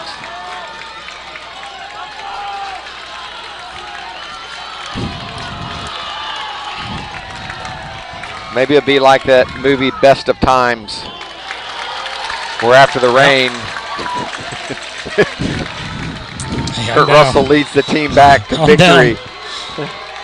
So full count now. Full count to Pacheco, way inside, and he walked him.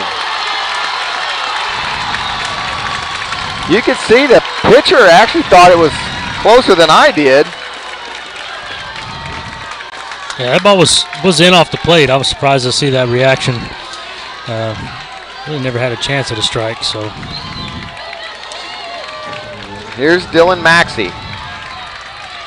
Maxey intentionally walked his last time up.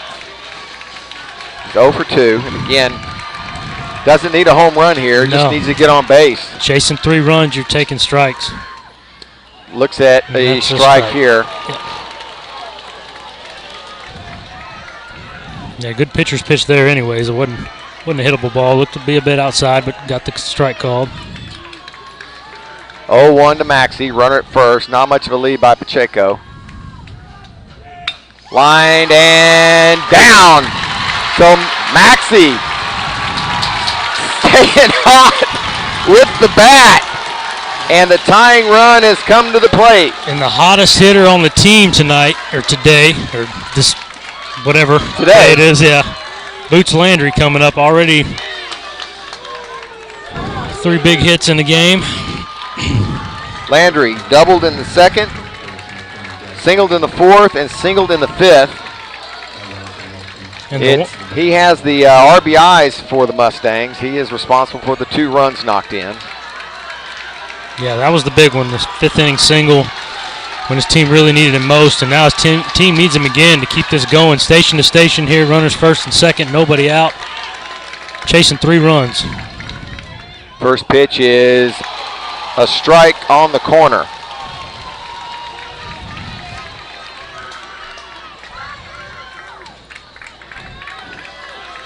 The pinch runner for Dylan Maxey is Jackson Birch. Boots does not have a home run this year. Swings and misses a curveball, and he's down 0-2. Yeah, if I'm Rathan Malone here, I'm throwing the same curveball. And maybe even further in. Further in or further down, one of the two. But Devin Andrews waits on deck. Boots down 0-2 and swings through the same pitch. Further in, you called it. He gets the strikeout there. Huge out for the Eagles. It's the only time they've gotten Boots out today. And here's Andrews, 0 for 3 with a strikeout.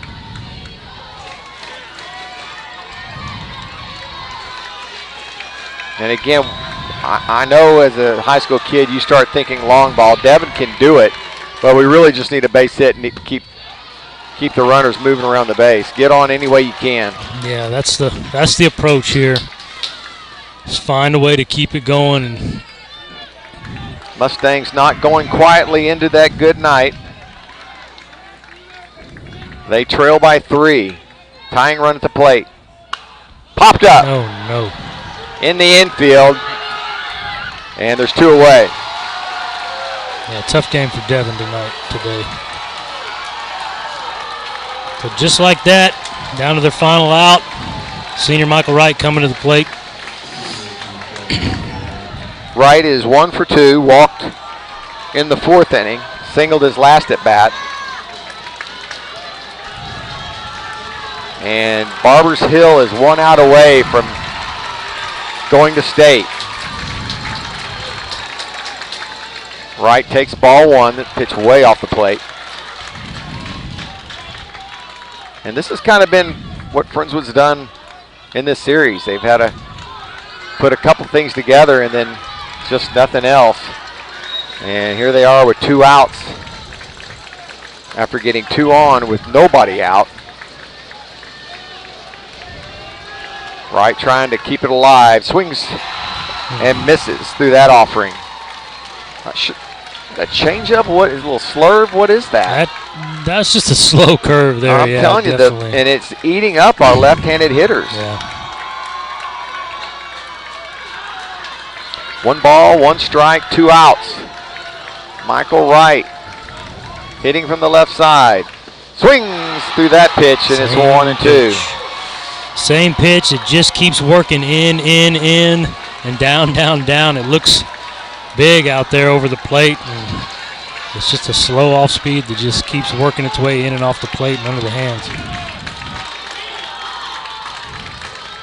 1 ball, 2 strikes to the senior.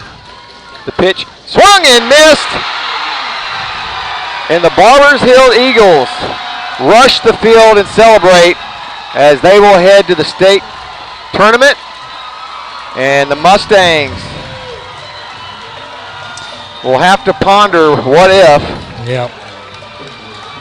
Dog pile out around shortstop for the Eagles. Yeah, congratulations to Barbers Hill. They played great baseball when it mattered most, and unfortunately mistakes got the best of the Mustangs the last 2 days. And it's tough to end the season that way. You feel for the seniors, but what a hell of a season they've had. It's unfortunate to finish 31-3 and not make it to state, but 31-3 is nationally ranked, number one nationally ranked for the longest part of the season, and then, like you said, setting records left and right, not only individual but team records. It's the most wins by Friendswood Ball Club in the history of Friendswood, but they're going to fall a game short. Now, again, only the 2008 squad has even reached the tournament, but really the entire town of Friendswood had high hopes pinned on this group of kids to make it, and it just shows how hard it is to get there. Yeah, I mean, everything's got to kind of just come together. Sometimes it takes a little bit of luck and to get you through the rough games, and unfortunately, for the majority of the year, they were kind of the masters of their own fate. They didn't rely on the luck, and they just played good, hard, gritty ball and won games, but man, they needed some luck in the last two days and just couldn't find any. Well, once again, I want to thank everybody that has joined us on the broadcast, and it's been a pleasure calling the Mustang baseball broadcast for the past few years, and I hope we get to continue to do so. I'm so proud of this community and this coaches and players and everybody that has just been behind this group of kids. We got third generation grandparents, tuned into these games, and people listening from all over the country. We are so appreciative of all the support you've given, not only us but this team. It's been an incredible run, and I'm as sick as anybody that it ends here this way. Eagles move on. They score 5 runs on 9 hits and 1 error, and Friendswood falls as they only score 2 runs on 8 hits and telling 5 errors in this game. 4 in 1 inning was really the undoing of this game today. Yeah, it's hard to overcome that type of inning, but they didn't give up, and they fought their way in getting the first 2 guys on in the bottom of the 7th, and you thought you had something brewing there, and just came up a little short, couldn't get it done, and it's heartbreaker for these guys, and it's heartbreaker for all of the fans from the city of Friendswood. Like I said, just the outpouring of support. It's been exciting, something that was dearly missed last year because of all the pandemic stuff, not being able to be out there and play ball and have this kind of thing, and then to go this far and bring this many people together after that, man, just what a great year, what a fun year. Joe, thank you for allowing me to be a part of your broadcast. I was just the pitch counter scoreboard guy, PA announcer. And well, once I found out you knew the game, it was a no-brainer. You're an old player yourself. Your son was a good ball player and enjoyed calling some of his games. And I know I know from the reaction of the people that have called in, say, I really like it when Cade's on there. So it was definitely a no-brainer. So glad to have you on the broadcast, and want to, Vype's happy to have you. It just makes for such a much better broadcast when you have 2 people calling it. And just to let people know at home, there's hugs going around on both sides. You have this jubilation hugs over in the first base dugout, and then you have, oh my gosh, all these kids just hugging each other over in the Friendswood dugout, saying goodbye to their seniors, and it's I remember it well. It's just a tough time, when your season comes to an end, and it's going to be a tough one to get over this summer. A lot of kids coming back, but you're losing some special kids this year.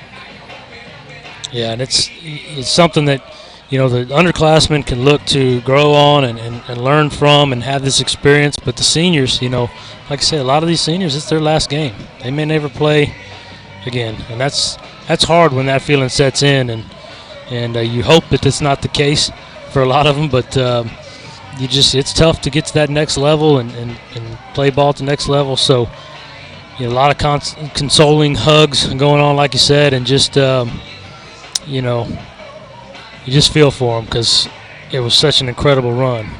Well, if anybody knows me, I cry at Hallmark cards, so this is I got tears in my eyes as well. Benny's out on the field; he'll do some interviews, so will some of the other players. Just again, heartbreaking to see the season come down to this. Hats off to Barber's Hill; they did what they had to do. They played good, clean baseball. They played great defense. The outfield was spectacular. Yeah, they just played mistake-free baseball, and they got good pitching. They did not walk anybody. They made pitches when they had to. It was just, those guys are go-getters. They're good ball players. They play smart. They play the game the right way. Well coached. Tip their hat. Cauley, again, I can't say enough about the job Coach Cauley did, keeping his kids in position. He knows these guys. They've obviously scouted Friendswood extremely well, and just really coached a great game against this Mustang squad. Again, a lot of tears, long hugs. It's hard for the parents too. The parents, they're the first ones to give their little boy a baseball and get him involved in the sport. And you think back, I can remember, you just think back to all the countless days and hours and time spent at the ball field and the memories that you make and the life lessons that you learn through the sport. And, it all comes down and you just think it won't ever end, it won't ever stop. And then one day that day comes and it hits you really hard that all of that time and all that money and all that effort and all those fun experiences and travel ball and lessons and ups and downs of baseball just, come to a grinding halt. And, man, it can be tough, bittersweet. New beginnings for some, but definitely a chapter that closes for some, and that's hard. It goes by way too fast. If you're lucky enough, you got 2 kids. You can go through it a couple of times. I know for my boys, I really wanted them to play high school baseball, and that was my goal, and anything else was gravy after that. But it is, as a dad, as a parent, there's nothing like it. And, for a lot of these guys, they got another year or 2. But, a sad send-off for these seniors. Isaac Pacheco, what a career he's had at Friendswood. And, all that's left now is to add up the numbers, see where he falls in the record books. But it'll be interesting to see his career, how it plays out. Obviously one of the best offensive talents that Friendswood has ever had. And he will, again, he is currently committed to the Aggies, but he is expected to be drafted somewhere in the first round, so that will dictate exactly, where his career takes him. And we will all be watching on that day to see exactly what happens there.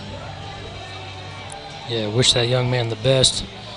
He's been given the talent and the projectable size, but that's God's gift to that young man. But make no mistake, that kid works incredibly hard and has his entire life to get to where he's gotten. And I could tell stories about, I think I've mentioned it before, but being at the Little League ballpark and being out on the practice field, going through practices with our teams and just hearing a different sound coming from the batting cages in the middle of the park, and you go over there and you quickly realize that's Pacheco. And then basically by the time you're through your majors year and your pony years, you'd hear that sound and you wouldn't even have to walk over there. You just knew Pacheco was in there hitting again, and it's him and his dad. His dad's feeding him balls and he's just pounding them, working different things, and just he works his tail off. Whenever Maxie or Pacheco comes and hits at the BAM cages, I end up having to go outside. It's just too loud. Yeah. It's again, it's a different sound. It comes off the bat of kids like that, and that's, you know, just a testament of how much work they put into it to get there. And that's what it takes to be great.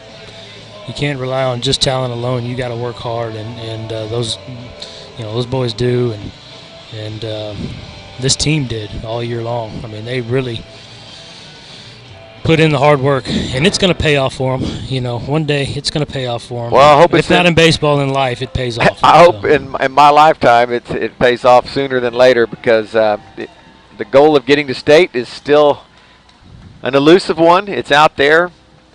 Been close several times, and yet again just falls short. But again, a lot of people coming back. Should be another talented squad next year for the Mustangs, and there's some guys on that bench that are chomping at the bit to fill in some of the shoes of these seniors that are stepping away. So, and a great start to a young career for Coach Benavides, Corey Benavides. You know, tough last year, not getting to kind of build on what he started 2 years ago, but in just his third season, it's an incredible run for him, and he's going to learn from it too. You know, it takes experiences like this to make you better, and like we said before, there's lessons to be learned in wins and losses. So, you know, he'll learn from it too. The younger underclassmen are going to learn from it. They're going to be better. Well, like the Mustangs, Cade and I are reluctant to leave the microphone in the field, but we are going to have to bid you adieu. The Mustangs fall short. They fall today 5-2 to the Barbers Hill Eagles, and good luck to them in the state tournament. That's going to do it from Don Sanders Field here at the University of Houston. For Cade Lightgo, our QA back in the studio, Merle Bertrand, I'm Joe Hollier, and we'll have to sleep on it for at least a few months until we get to rolling again next year. Thanks for joining us, everybody, and we will see you next year. See y'all next year, folks.